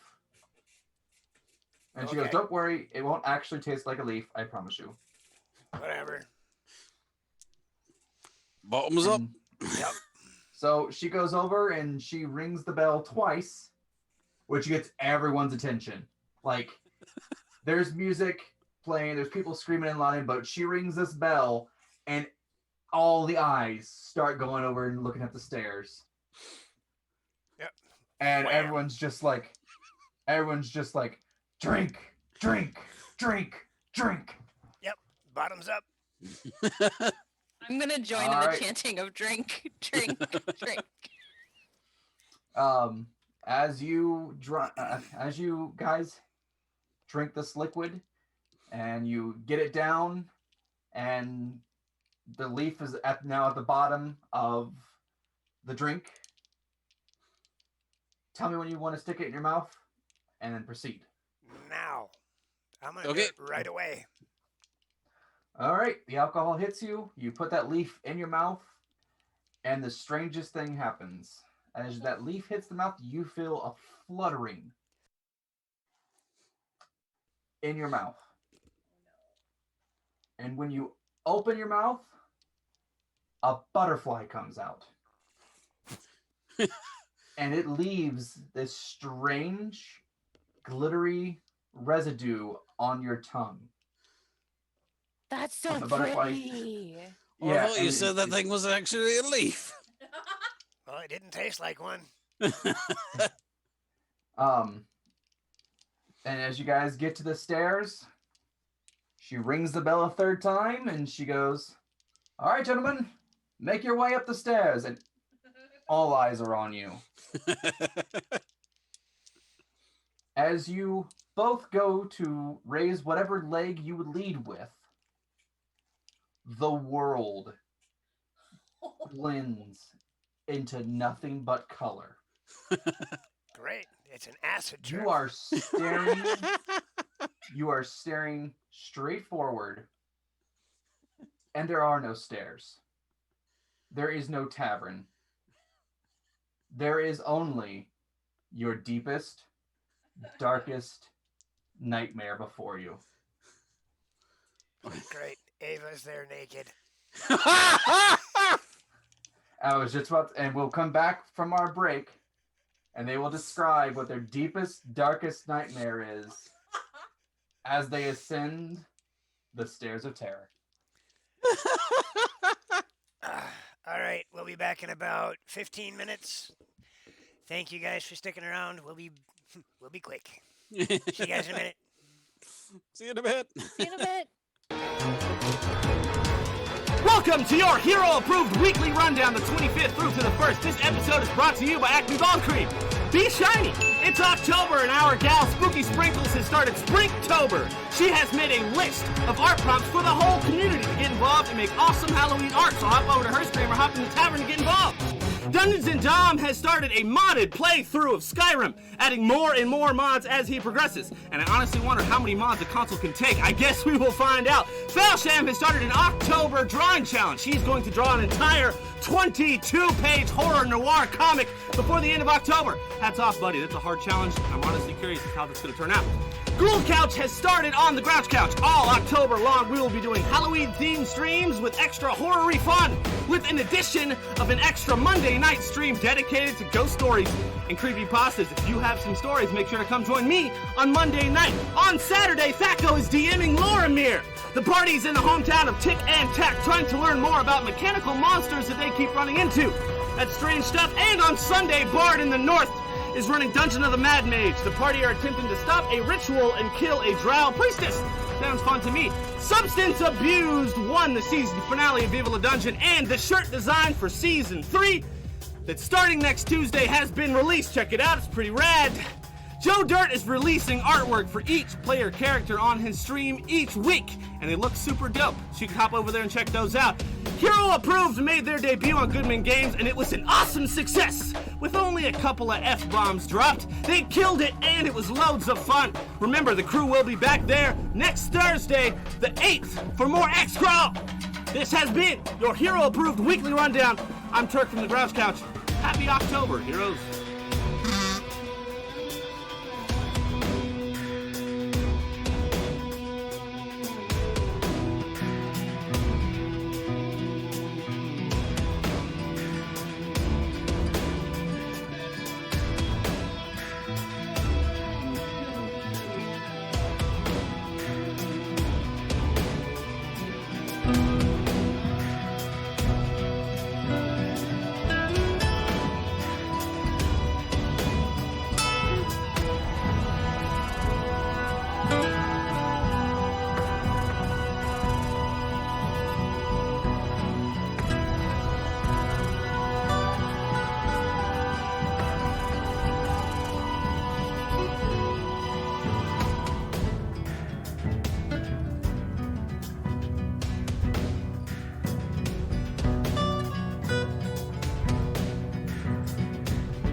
What is Hero Approved? I'm Turkey from the Grouch Couch. Hi, I'm the Lich. I'm DM Tackle from Dragons in the Dining Room. My name is Spooky Sprinkles. I'm Dungeons and Dom. I'm Jeff Folsham of Folsham Art. Hero Approved is a stream team full of streamers dedicated to their craft and community. They strive to push the boundaries of what is possible for live streaming. Collaborations every week. I see. That right. Metal detector. Pushing each other to make the best possible content. Check out the Hero Approved channels.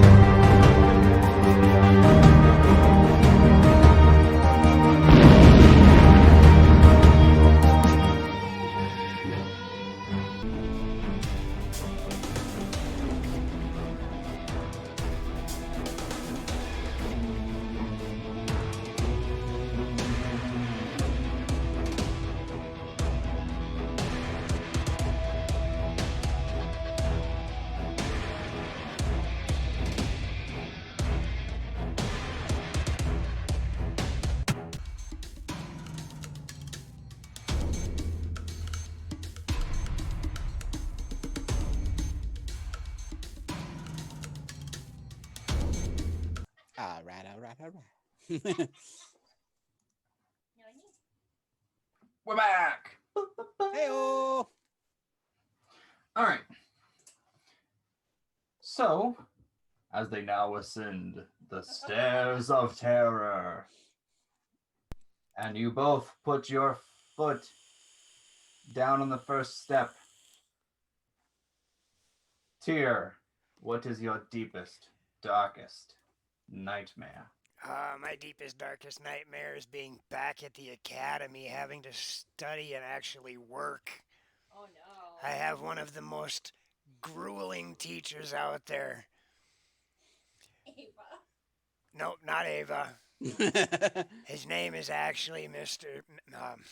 Sorry. Miyagi. No, not Miyagi. And it wasn't Mr. We had to call him Sir. We could not say Mr. He required us to call him Sir. And his name was Sir Meyer.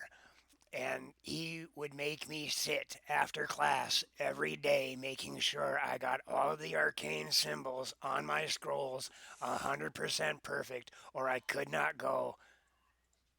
I hated that man. But, you know, he's the reason I'm so good at magic. All right, so, Tyr, as you put your foot down and you realize this, everything blends away. There's colors fading, reality. What is this? I don't. And you open your eyes and you're sitting at your desk, and there is a parchment on the desk written in all these symbols. And Sir Meyer is there right in front of the desk. He's got his ruler in hand, looking down at you, and he says, "What? You decided that you can't wear clothes today?" And you realize, Tyr, you are naked. No, that doesn't bother me. I'm not worried about being naked. It's having to sit here in class and do this work. I hated it. And he goes, and Sir Meyer looks down at you and he goes, "Well, you can fetch your clothes later. You have a pop quiz." And as he taps the ruler on the desk, "I want you to write these symbols on this parchment 5,000 times. If you get it wrong once, you have to start all over again."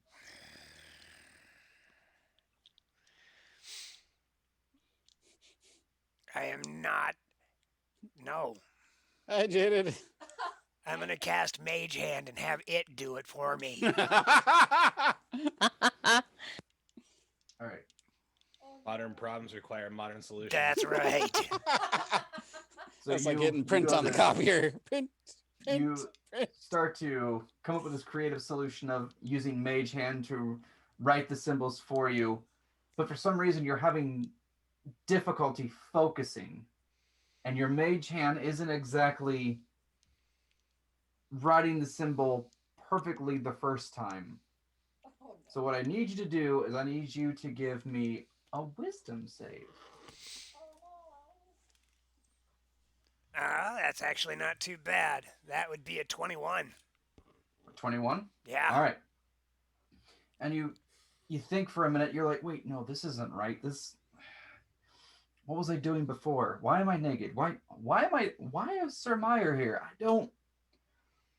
And there's a really quick on the desk as his ruler comes down and he goes, "That's wrong. Write it again." And he grabs another piece of parchment and slams it on the desk. And this time the arcane symbol, which looked really difficult at first, now it looks like just a squiggly line. And you're going, okay, that's much easier. I should be able to do this. And the squiggly line then starts moving and transforming. And it looks like it's etching itself, like an Etch-a-Sketch, up some stairs. Oh. Well, this is going to be interesting. I'm not sure I can draw that. And the Etch-a-Sketch kind of parchment drawing then fully forms, and it's a pair of stairs, and it's a stick figure at the bottom. And it looks like the stick figure is slowly moving up the stairs. And he slams his ruler again on the desk and he goes, "What are you waiting for? Draw it for me." I'm having too much fun trying to figure out what it's doing.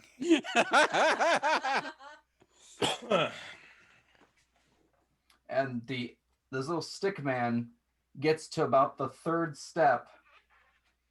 And then we're going to switch over to Torlock. Which, Torlock, you take your first step on this set of stairs. And the same thing happens. Colors, reality bends, and you see your deepest, darkest nightmare form before you. And that is?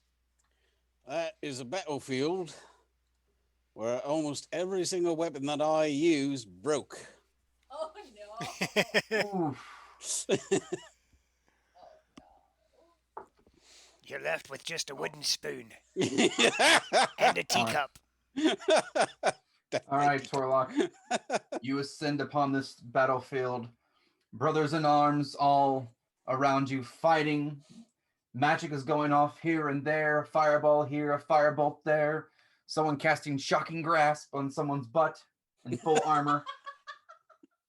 And as you go to reach for your trusty weapon, a giant warhammer flaming, you know to be your trusty companion, you go, ha! And the top of this warhammer just goes flying off, and you have now but a hilt.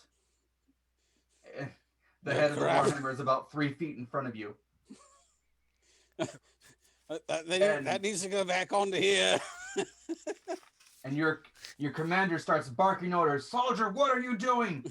Get out there! Get in the front lines! Oh, I need Literally, a weapon. Tier. Ara's not even paying attention. She won't even see what you're doing. I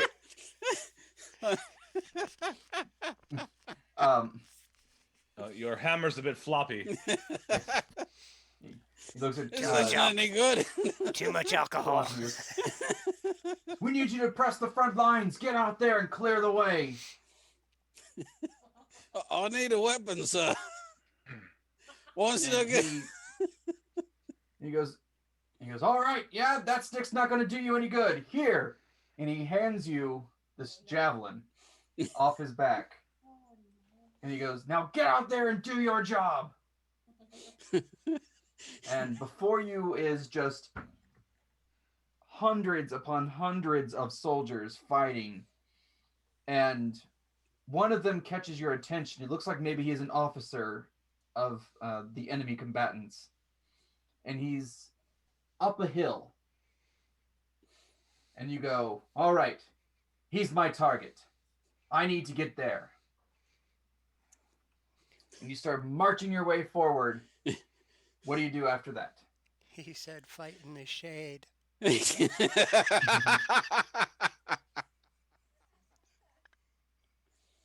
All right. Am I in range of my target, so to speak? You may either throw your javelin at him or charge at him. And actually, I'm gonna charge. All right. As you start charging, you realize the battlefield has become a sloppy, muddy mess. And the hill that you were climbing, which you thought was very stable ground, suddenly is starting to turn into this muck that's slowly pulling you down. I need you to give me a strength check.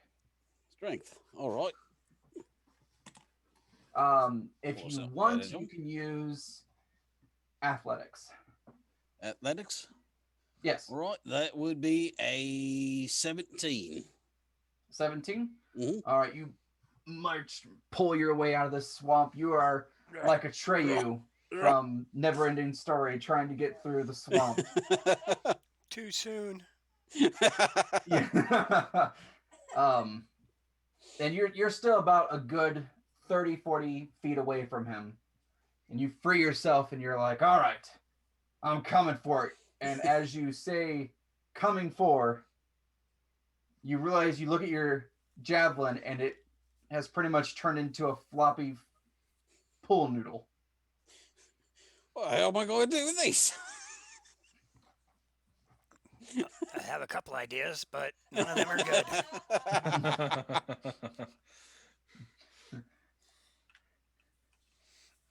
I was going to say something that I had to stop myself because that would definitely not be extreme appropriate. I was like, oh, there's a certain spell that you could cast, starts with the E/reduce, but it wouldn't be the E that you're looking for. And you can see that there's people lying on the ground crying, bleeding, moaning, some people dismembered, but you can also see there is plenty of weapons for your selection. I'm going to look around for some weapons. All right, give me a perception.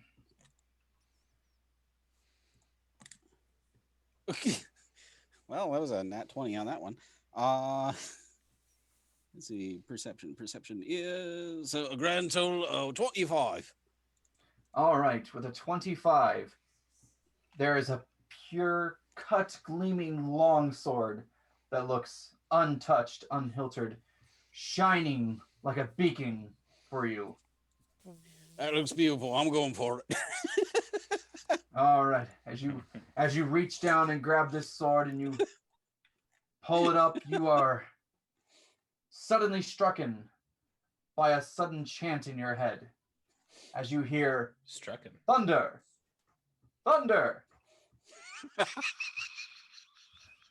And you look around and you're like, where's this chanting coming from?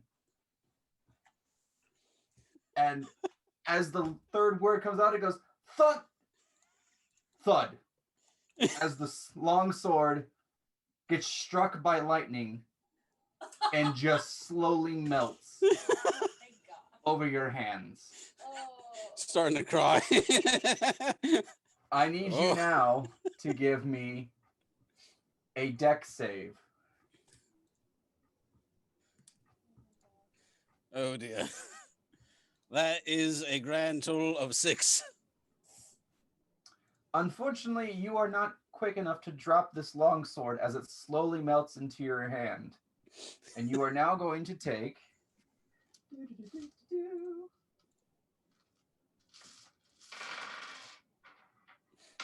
Don't worry, it wasn't that many dice, I promise you. Okay, I was going to say, holy crap! Whatever How it is. kind of fireball was that? Whatever it is that you're taking, you're dead. Yeah. You take Somewhere between 4 100 and damage 5,000. of subdual. And it feels like your hands are on fire as this metal shards and shrapnel and that's melting off your hands just coats it. Now for everyone else, oh my god, that's a rate of 60. Holy Yep, we got a rate of 60. Welcome, Raiders. Holy crap! Hi, everybody! All right, for those just tuning in, thank you for the raid.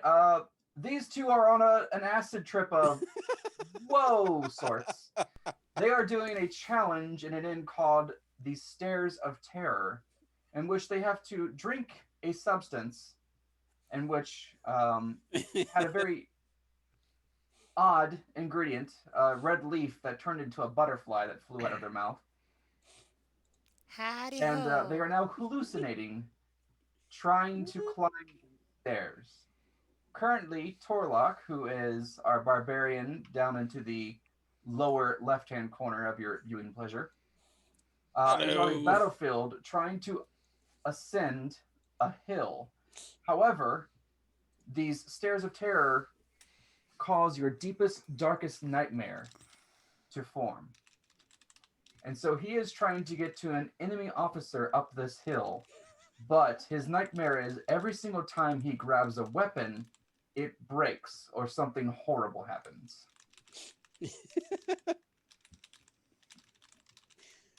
And now I just had a sword melted over my hand, at least in my nightmare. For those Marcus and Ariel who are viewing this from Alda's perspective, a little bit tipsy as you are in this inn, you are seeing Torlock on the 4th step, screaming in terror and pain as he raises his hands, and all you heard was him say, "Thunder, thunder!" Ah! And you thought I couldn't hold my alcohol.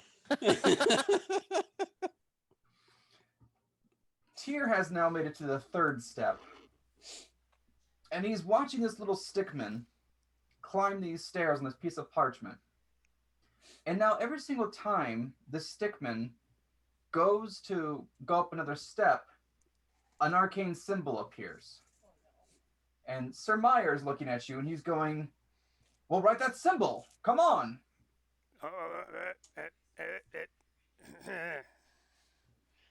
It's getting chilly in here. Can I at least have a blanket?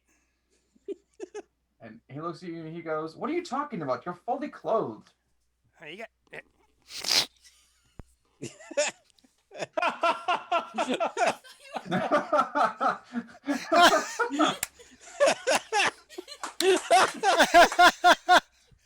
No, honey. As a mage hand suddenly appears with a blanket. I love you, sweetheart, but I was talking in character. That's awesome. Wow. I appreciate Can I get a it. conjure blanket, please? That'd be a nice spell for me right about now. I mean, I have Conjure Space Heater next to me, but unfortunately I can't run with the mic blowing your ears out. Oh, that's fantastic. Yeah, so when I look down, I notice I have all my clothing on. That's awesome. Oh, hey, Blue Box. I didn't see you guys snuck in, too. Hello. Hey, Blue Hello. Box. I'm going to try and jot down the arcane symbol. As you go to jot this arcane symbol down, I need you to roll me an Arcana. Where did I put that? There we go. Well, that's a +8, so that makes it a 18. All right, easy. As you go to write this symbol, you're like, aha!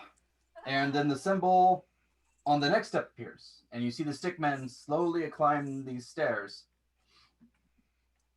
I'm going to see if I can make this thing climb faster. All right, what are you going to do? I'm going to try and write these things down as soon as they appear. All right, the next symbol appears, but this time it's not just one symbol, it's 3 symbols. And you look like he is on the 5th step now. I only have 2 hands. I'm going to see if I can get my mage hand to help with the 3rd symbol. All right. Roll me, once again, an Arcana. That would be a 23.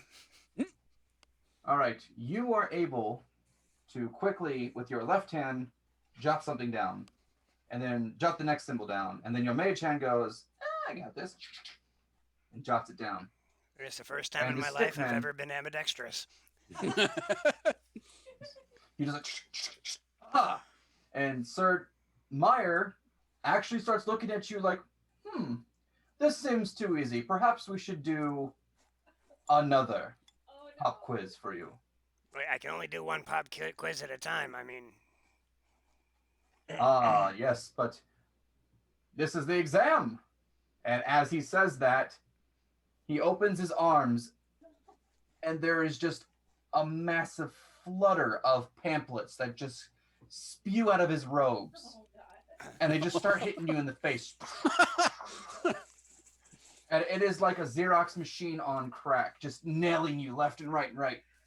I That's need some you- wizard's wet dream. Knowledge, yes! Hit me in the face with knowledge. death by 1,000 paper cuts. And he goes, all right, copy down all these symbols. And as he says this, he starts slowly flying away from the force of all these pamphlets coming out of his robes. Oh, thank goodness he's gone. Yes, and it's almost like a balloon being released. It's That sounds like a fart. yes. I cast But then he Fireball to see if it ignites. Oh no. And you're realizing this room is starting to fill with these pamphlets, and you're just going, oh Lord, they're gonna smother me to death. I need you to roll me an insight. You know, it really likes that number today. That would be insight. That would be 15. 15. All right. You are quickly realizing that you're going to run out of air or room if these pamphlets keep spewing out of his robes. And as he's just flying across the room and all these pamphlets are coming out, you go, okay, I have 2 options here. I can either try to stop him and stop all these pamphlets coming out of his robes, or I can leave this room. I will do both. I will try to leave, and as I do, I'm going to cast Shatter. Oh no. Okay. As you stand up from your desk and you get 2 feet away from your desk, you look at your instructor. You go, okay, I'm going to cast Shatter. And you go to cast Shatter, but instead of magic popping out of your hand, pamphlets start flying out of your hand. And it is all of the arcane symbol that you had currently been writing down. But unfortunately, these arcane symbols are not perfect copies. Yes, literally. I need you to roll me the damage for Shatter. because you're gonna auto hit. Okay.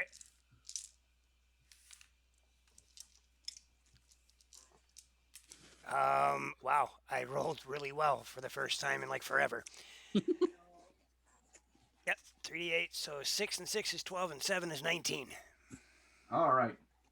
You cast Shatter, and 19 pamphlets come flying out of your hands like you are the wizard from Fantasia, just slowly conjuring all these things. And all these pamphlets go flying in an AoE area around Sir Meyer, and they hit him. And he's like, "Oh, defeated by knowledge!" And he goes blasting out the window, which is now this giant hole in the side of the school. And the pamphlets start getting sucked out like there's some type of vortex, pulling everything and everyone out of this building, including yourself if you can't make a dex save. Oh, watch, this will be the one that I fail. Oh, no, I didn't. Well, not completely. A dex save, that would be a 17. All right.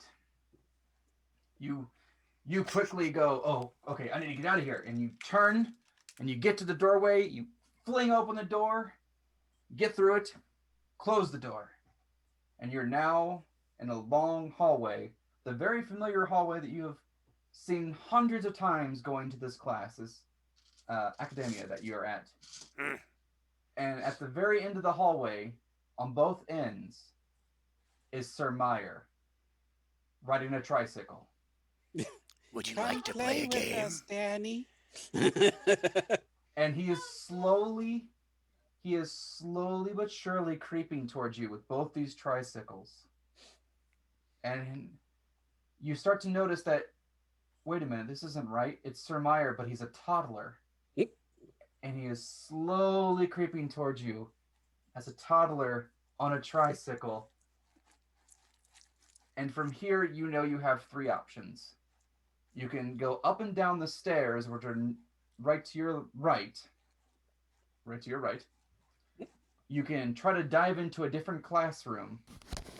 Or you could fight toddler Sir Meyer, who is now holding out a ruler, almost like a joust. He's on a tricycle. He can't climb upstairs on a tricycle. I'm going to go up. All right, so you have chosen to use logic. And you go, okay, if I go up the stairs, he can't get me. So you now start ascending these stairs. Hey, Gangris, how's it going? Hey, Gangris.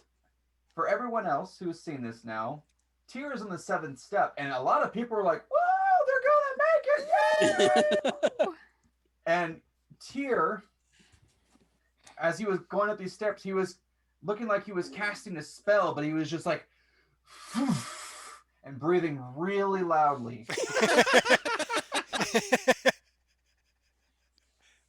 Torlock. Yep. The burning sensation from this metal that you've been feeling is now off, and you've gotten it off your hands. You are still weaponless.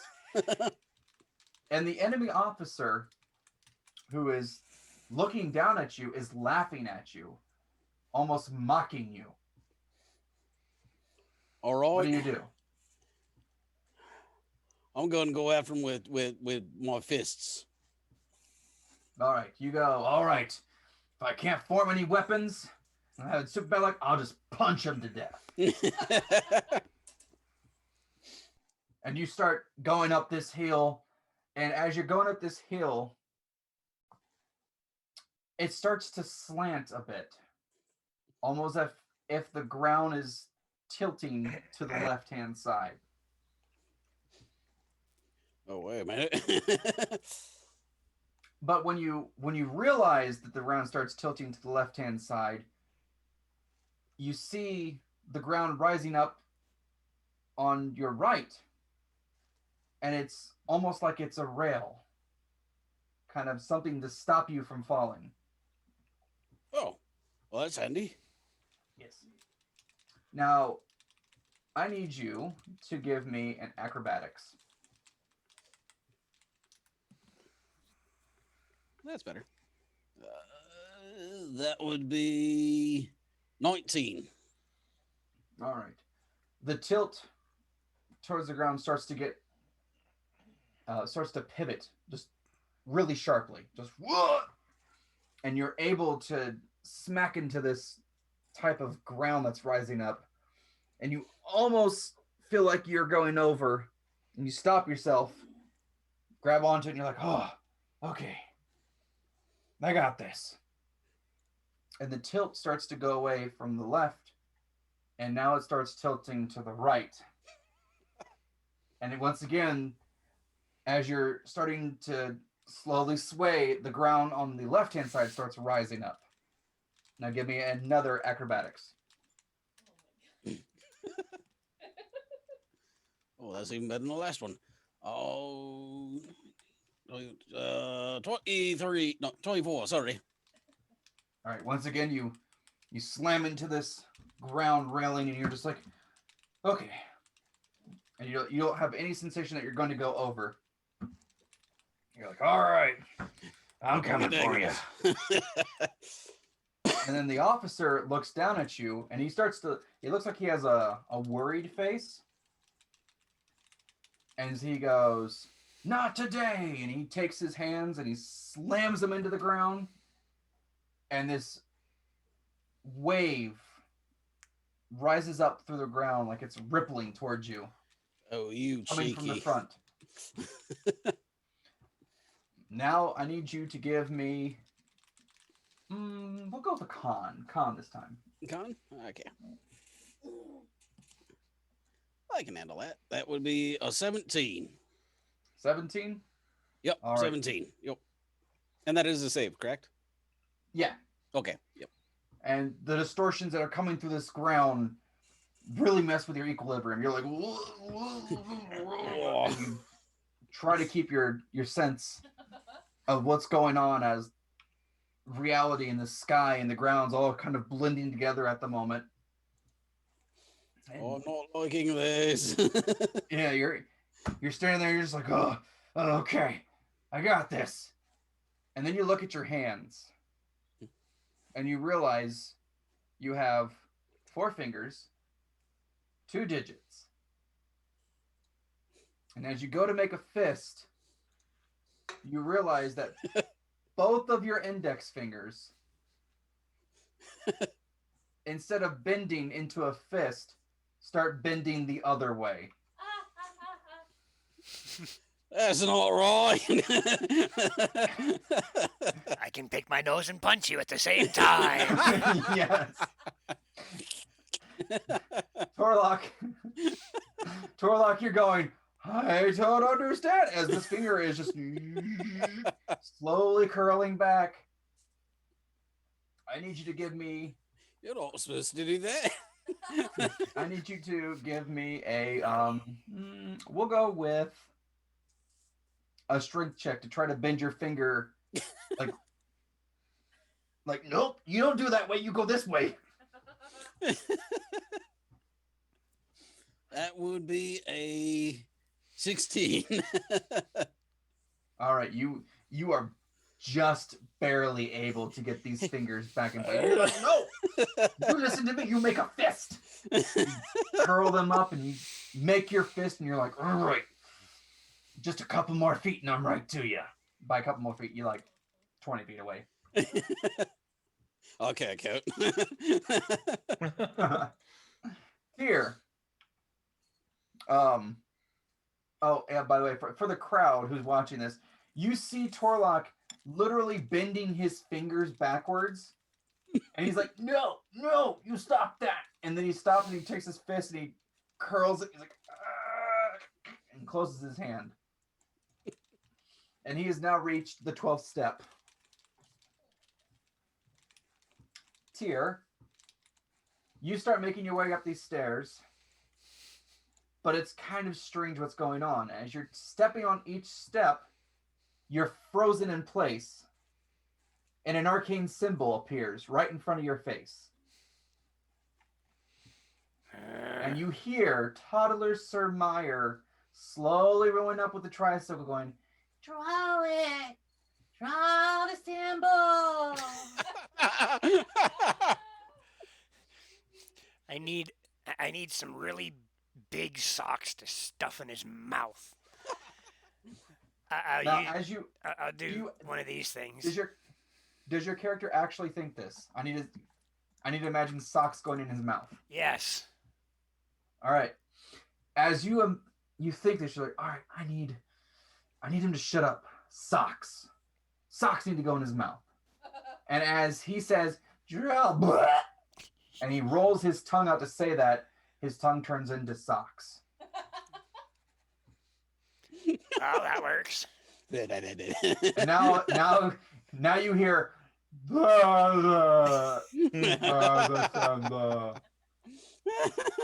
that's at least amusing.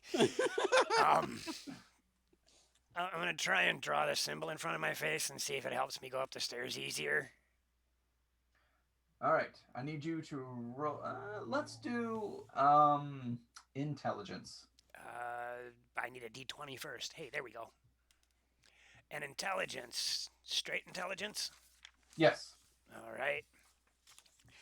That would be 20. So you're drawing these symbols, and you're starting to realize that as you're drawing these symbols, wait a minute.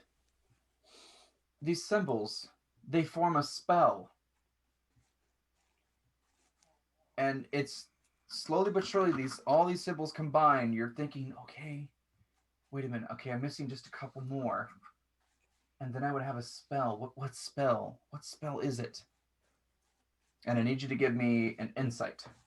As you are able to walk up 2 more stairs before you're frozen in place again and another symbol appears before you. That would be a 14. Oof. You can't quite think of the spell that you're trying to cast. And as you're doing this and writing the symbol, you realize you goofed up. You done goofed. Not the first time. And as you're tracing the symbol, you forgot to dot an I and cross the T. And you hear this really loud alarm. That's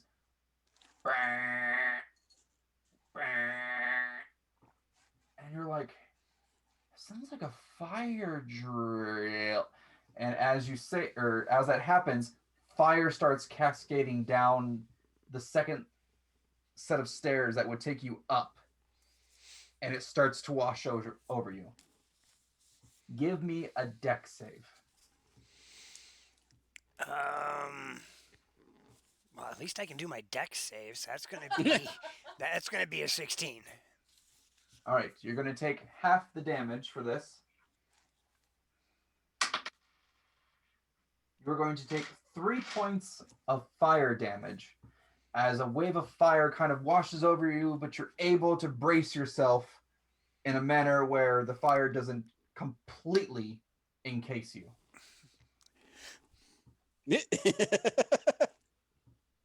And you say the most important part. That's right. Not the And face. the worst thing about this is this. The fire cascades down the stairs and it engulfs the 2 toddler Sirmires. Oh no. And you hear, the symbol! As they burn to a crisp. And then the fire swirls.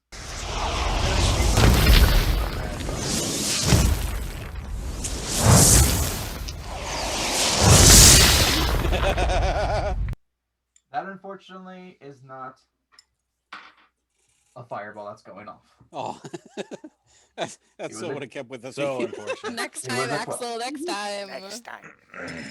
The fire swirls at the base of the stairs, and now you have Fire Elemental Sir Meyer 3 stairs behind you, and he is slowly but surely making his way up the stairs.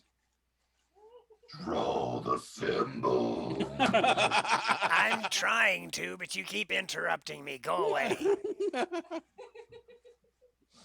And he doesn't like, he goes, I don't like your tone. I don't like yours. He casts fire breath at you. Give me another dex save. I cast Tic Tac at him. Another dex save. That one's going to be an 18. My dex saves are on par. Half damage again, sir. Yep. You take 2 points of fire damage. I'm going to get a tan by the time I'm done with this. Yes.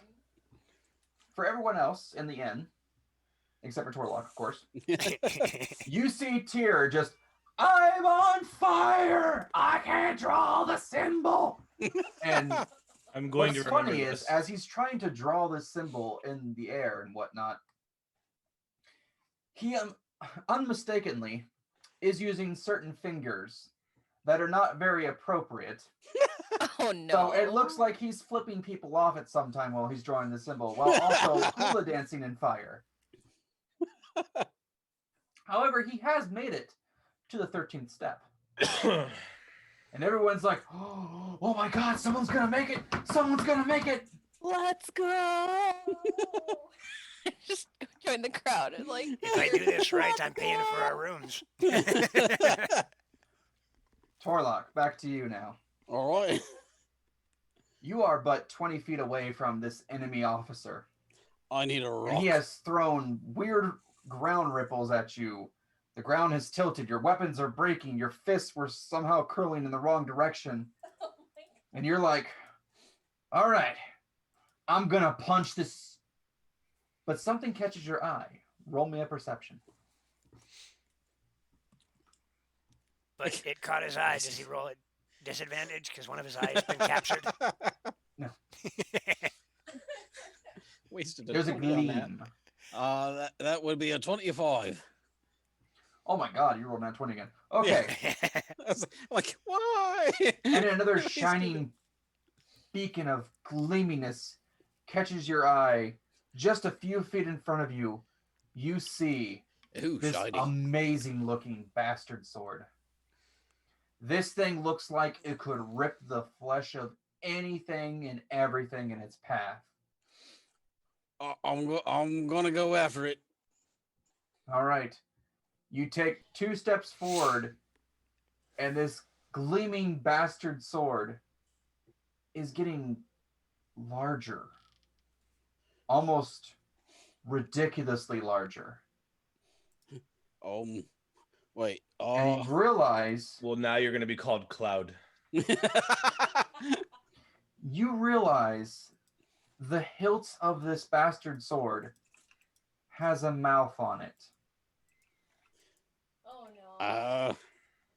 Well. And it looks at you, and with a giant tongue licking its hilty lips, it starts to charge at you. And by charge, it's going to fall right on top of you. I'm gonna punch it. You choose the violent path of trying to punch a sword that's trying not to fall on you. Now, when I say ridiculously large, I mean this sword has literally dwarfed. I mean, okay. I was just saying that, but by the way, I say that. Actually, I'm not gonna punch it. I'm gonna find a rock to hit it with. All right. As you look around, you're able to grab a decent sized rock from the field, and this sword is coming down at you. I need you to give me either a dex save or a 2-hit. I think I'll choose a dex hit on this one. Oh, that would be a 16. All right. Yeah, 16. The bastard sword falls down, feeling like the entire earth has just quaked before you. You're able to pivot and brace yourself against that strange ground railing again. And you have this rock in your hand, and this bastard sword is probably now 12 feet long. and it is on the ground, mouth face down into it. What do? I'm gonna try to knock it out, and then I'm gonna try to use it. All right. Where are you striking your rock at on the sword? It just has a mouth, right? Yes, the mouth is. Think of it like a face on it, and it's now on the ground. Okay, I'm gonna strike it in the face. All right. You would have to with kick the rock. Sword. Oh, yeah. You'd have to kick the sword over and then smash on its face. That's what I mean. Okay, I'm gonna do that. All right. Give me a strength check to see if you can actually kick this thing over. Oh, that would be a 19. You are able to grab your foot and keep your stature as you're leaning against this railing, and you kick it over, and it's just licking its lips all over, wanting to eat you. And now give me a 2-hit. Which isn't very hard. It's another 20. Really? Yeah. Jeez. I mean, you can come witness it if you... Okay. You grab this pebble, and you go, or not pebble, a rock, and you go, bah! And you slam it down. Wow, that dice likes you. On this sword. And the licking of the lips have definitely stopped as the tongue now hangs out the side of it, and slowly but surely the sword goes and it goes back down to normal size. Behave. I'm going to pick it up, and I'm going to try to go up the hill with it. All right, as you pick up this bastard sword, and you win it with one hand or two? Oh, 2 hands. 2 hands? All right. You go to pick the sword up, you got 2 hands on it, and that tongue is just kind of just licking your hand as it's drooped down. And you're like, Good boy, I guess. Slobber all over your hand.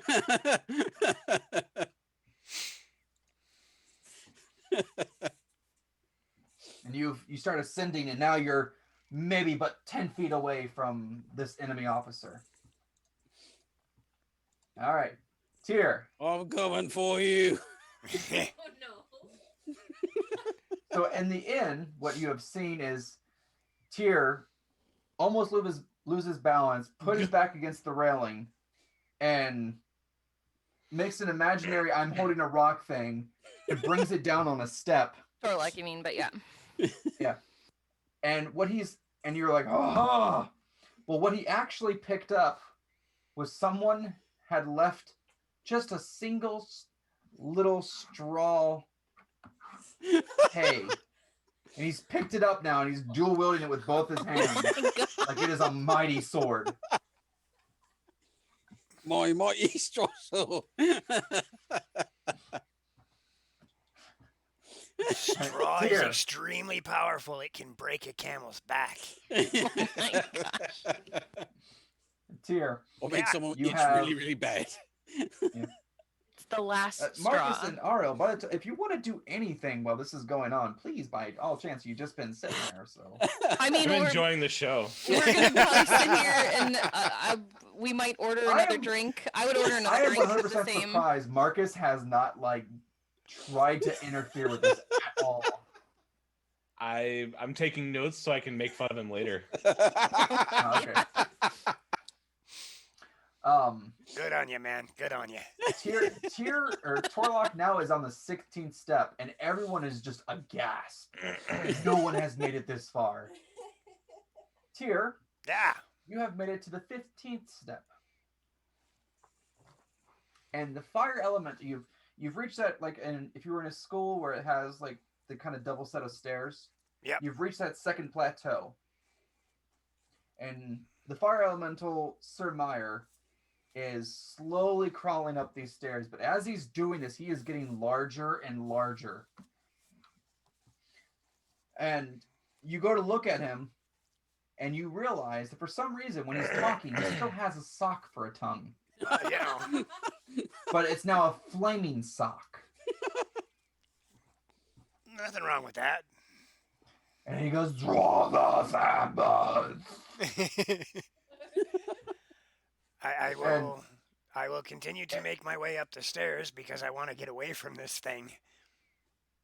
So there are now With 6 haste. steps before you finally hit the final, what would look like the exit to the roof. Ah, great. And as you go up to the first set of 2 steps, a magical barrier rises. And it says, "Pop quiz. Huh. What symbols did you just draw?" And all these symbols, all these symbols start popping up on this barrier. And you're like, as I need you to roll me either an insight or an arcana of your choice. Oh. Which is probably the same thing, take it. It's very close. Choices. Well, I rolled the second highest I could probably roll. That would be a 26. Nice. Nice. It takes you, well, did you roll insight or arcana? Arcana. Okay. It takes you all of 10 seconds to go, that's easy. I got this. You pop your mage hand out and you go, I'm not touching those. You mage hand. Yep. And that first barrier just drops down. And you hear Sir Meyer go, "Good job. But you can do better." You were never happy with the work that I've ever done. Again, I had to stop myself from saying something because it's not stream friendly. And you go up these 2 steps, and again another barrier rises up. But it's something you have dreaded your entire life. Your mother appears before you on this, right behind this barrier. And she looks at you with those very sterning gaze.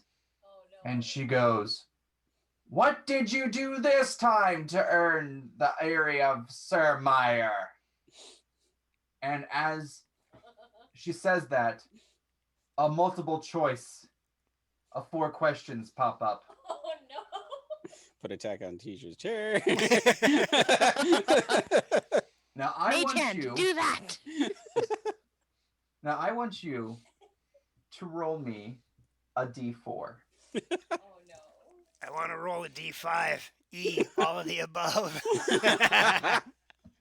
Okay, as you think that, a 5th choice pops up. And you go, okay. So roll me a d5. Hold on a second. I actually have one. Nerd.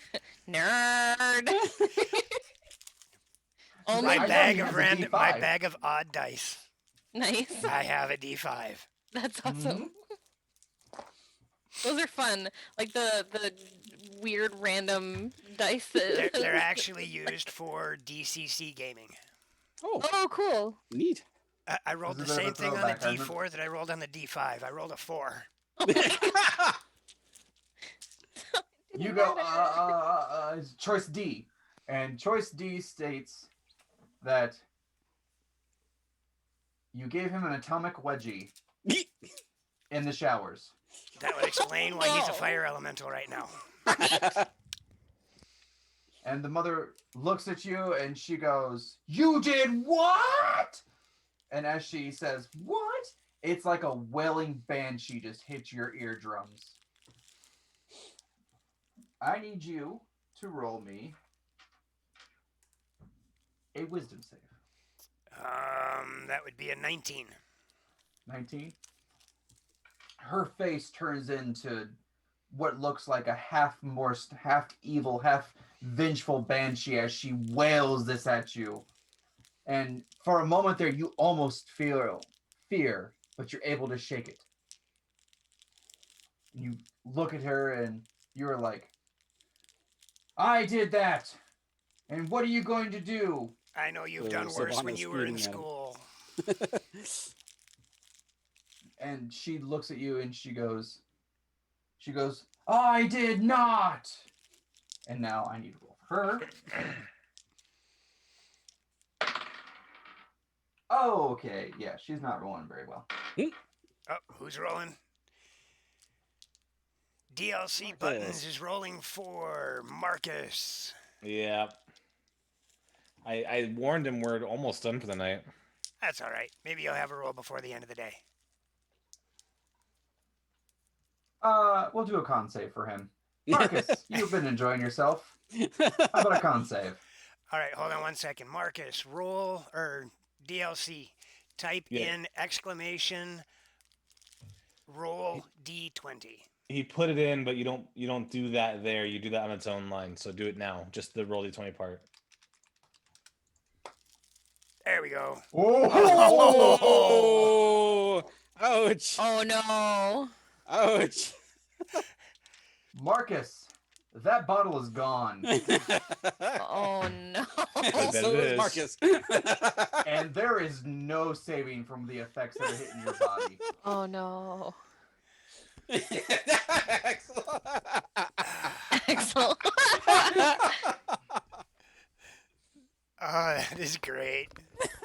Marcus, I need you to tell me one of the 3 options that you can choose from.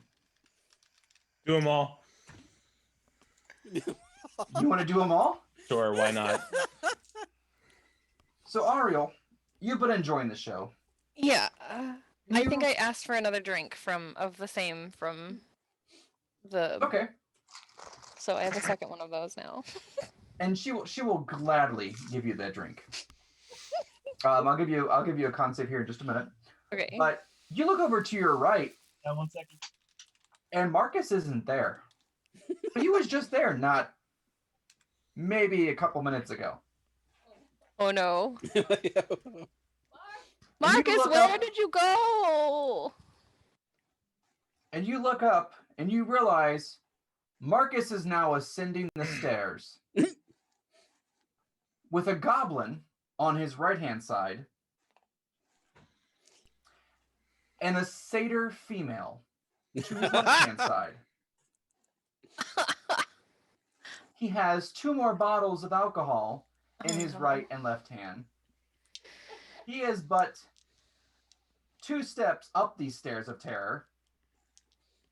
And when you say, Marcus, where did you go? Marcus replies. Oh, you were doing 3 things for me, so I didn't know if you were done playing for me or not.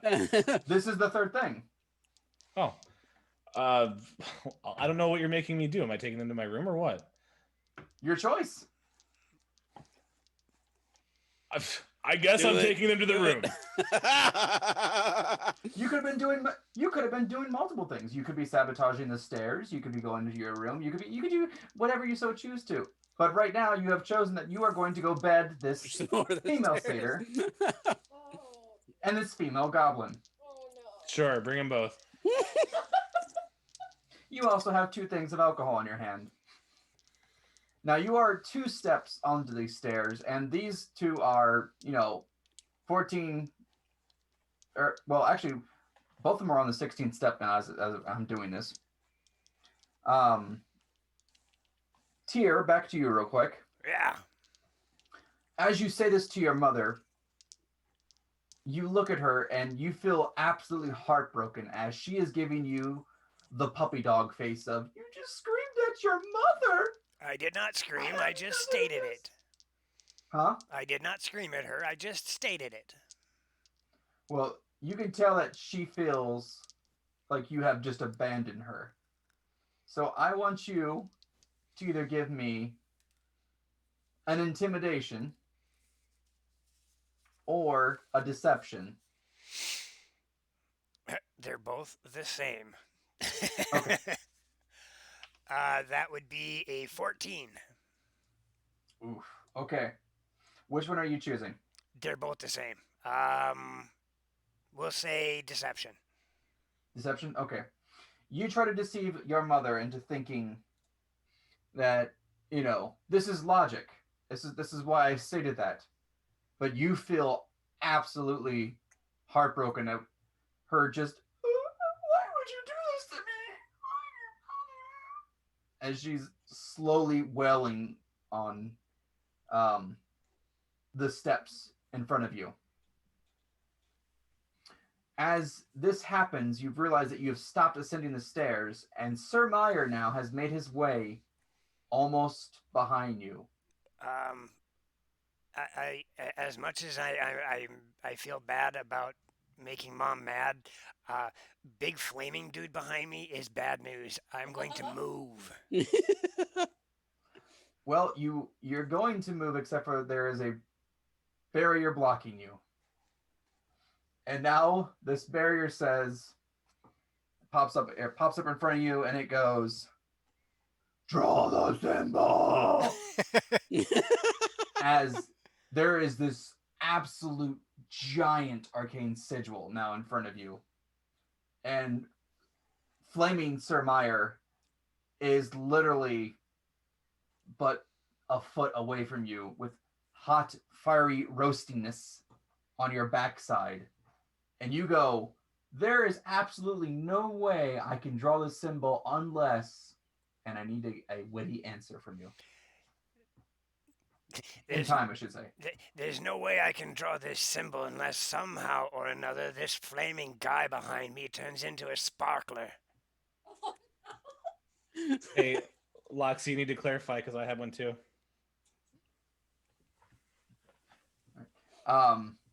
The sparkler man, as you think this, oh, okay, I gotta do this, and now I need roll me an insight. All depends. Loxy, did you mean me or did you mean Mirren? I know she meant you, but That? Okay. Okay. So that would be a grand total of 21. You think this, and as you think this, like, all right, it worked before, it'll do it again. Turn into a sparkler. And you look right at him, and he's like, oh, and he slowly turns into a sparkler, and these sparkles just fly over towards you. I need you to give me a dex save. And once again, really good dex saves. That would be a 19. 19? All right. You are able to nimbly dodge these sparklers sparkles from Sir Flaming Meyer, and they hit this wall, this arcane barrier, and they form into the symbol, and the barrier drops. And you now no longer have a Sir Flaming Meyer, and you no longer, for some reason, don't have a mother sitting there crying on the steps. I no longer have a mother. Oh, no. And you see that you are 2 steps away, but of course there is another barrier at the very top. I shall approach said barrier. All right. Torlock. Yeah. You get yourself now within 5 feet of this enemy officer. And you have nothing but this bastard lickety sword wielded in your hands. And the officer looks at you and he goes, "Ha! You fell right into my trap!" As he raises his hand and snaps his fingers. What As trap this happens, is a barrier pops up in front of him. And you get a closer look at this officer now, and you realize this officer looks very familiar. Oh, wait a Almost minute. quite Oh, I know basic. you. No, it couldn't be. It's, and there it is. The master wizard himself, Tyr. Come here, you. I'm gonna have the sword lick it. Now, Tyr, as you get up to this final barrier, and you're just a step away from the very top, almost to the roof. the barrier turns into a portal. And you look through this portal and you see Torlock charging at you with this strange bastard sword that has a tongue flailing at it. And he is just absolutely about to plow into you. Oh no. Lick him! I'm going to step to the left and kind of do one of these numbers. Get that thing away from me. All right. So, Torlock, you are doing a 2-hit to lick Right. Tyr with your sword. Tyr, Yeah. I want you to take either a choice. A deck save to just completely avoid him at all costs, or use your AC plus a reaction if you want to. Oh, I'm just going to try and dodge out of the way, kind of push him, you know. All right. All right. Do I add anything to hit, or is it just is straight what up the you dice would roll? to hit with a Okay. melee weapon. And All right. Tyr, you hopefully can roll a high enough deck save to avoid his 2-hit. Well, That would be a D20. he beat me by 1. Tyr, as Torlock suddenly appears before you out of this weird, strange barrier portal, you, in real life, at the inn, have this straw jammed into your eyeball. Oh my god. Ah, Oh, it licked no. me in the eye. It licked And me with- in the eye. Isn't with- it cute? And it is just, he's just taking the straw and just right into your eyeball, and you're like, ah! And as this is happening, unfortunately, you have lost your balance, and you fall down the stairs of terror. No. Both However, of us? Torlock, now victorious, holding his licky bastard sword and laughing, turns back, or it sees you fall, and he goes, "I am the winner!"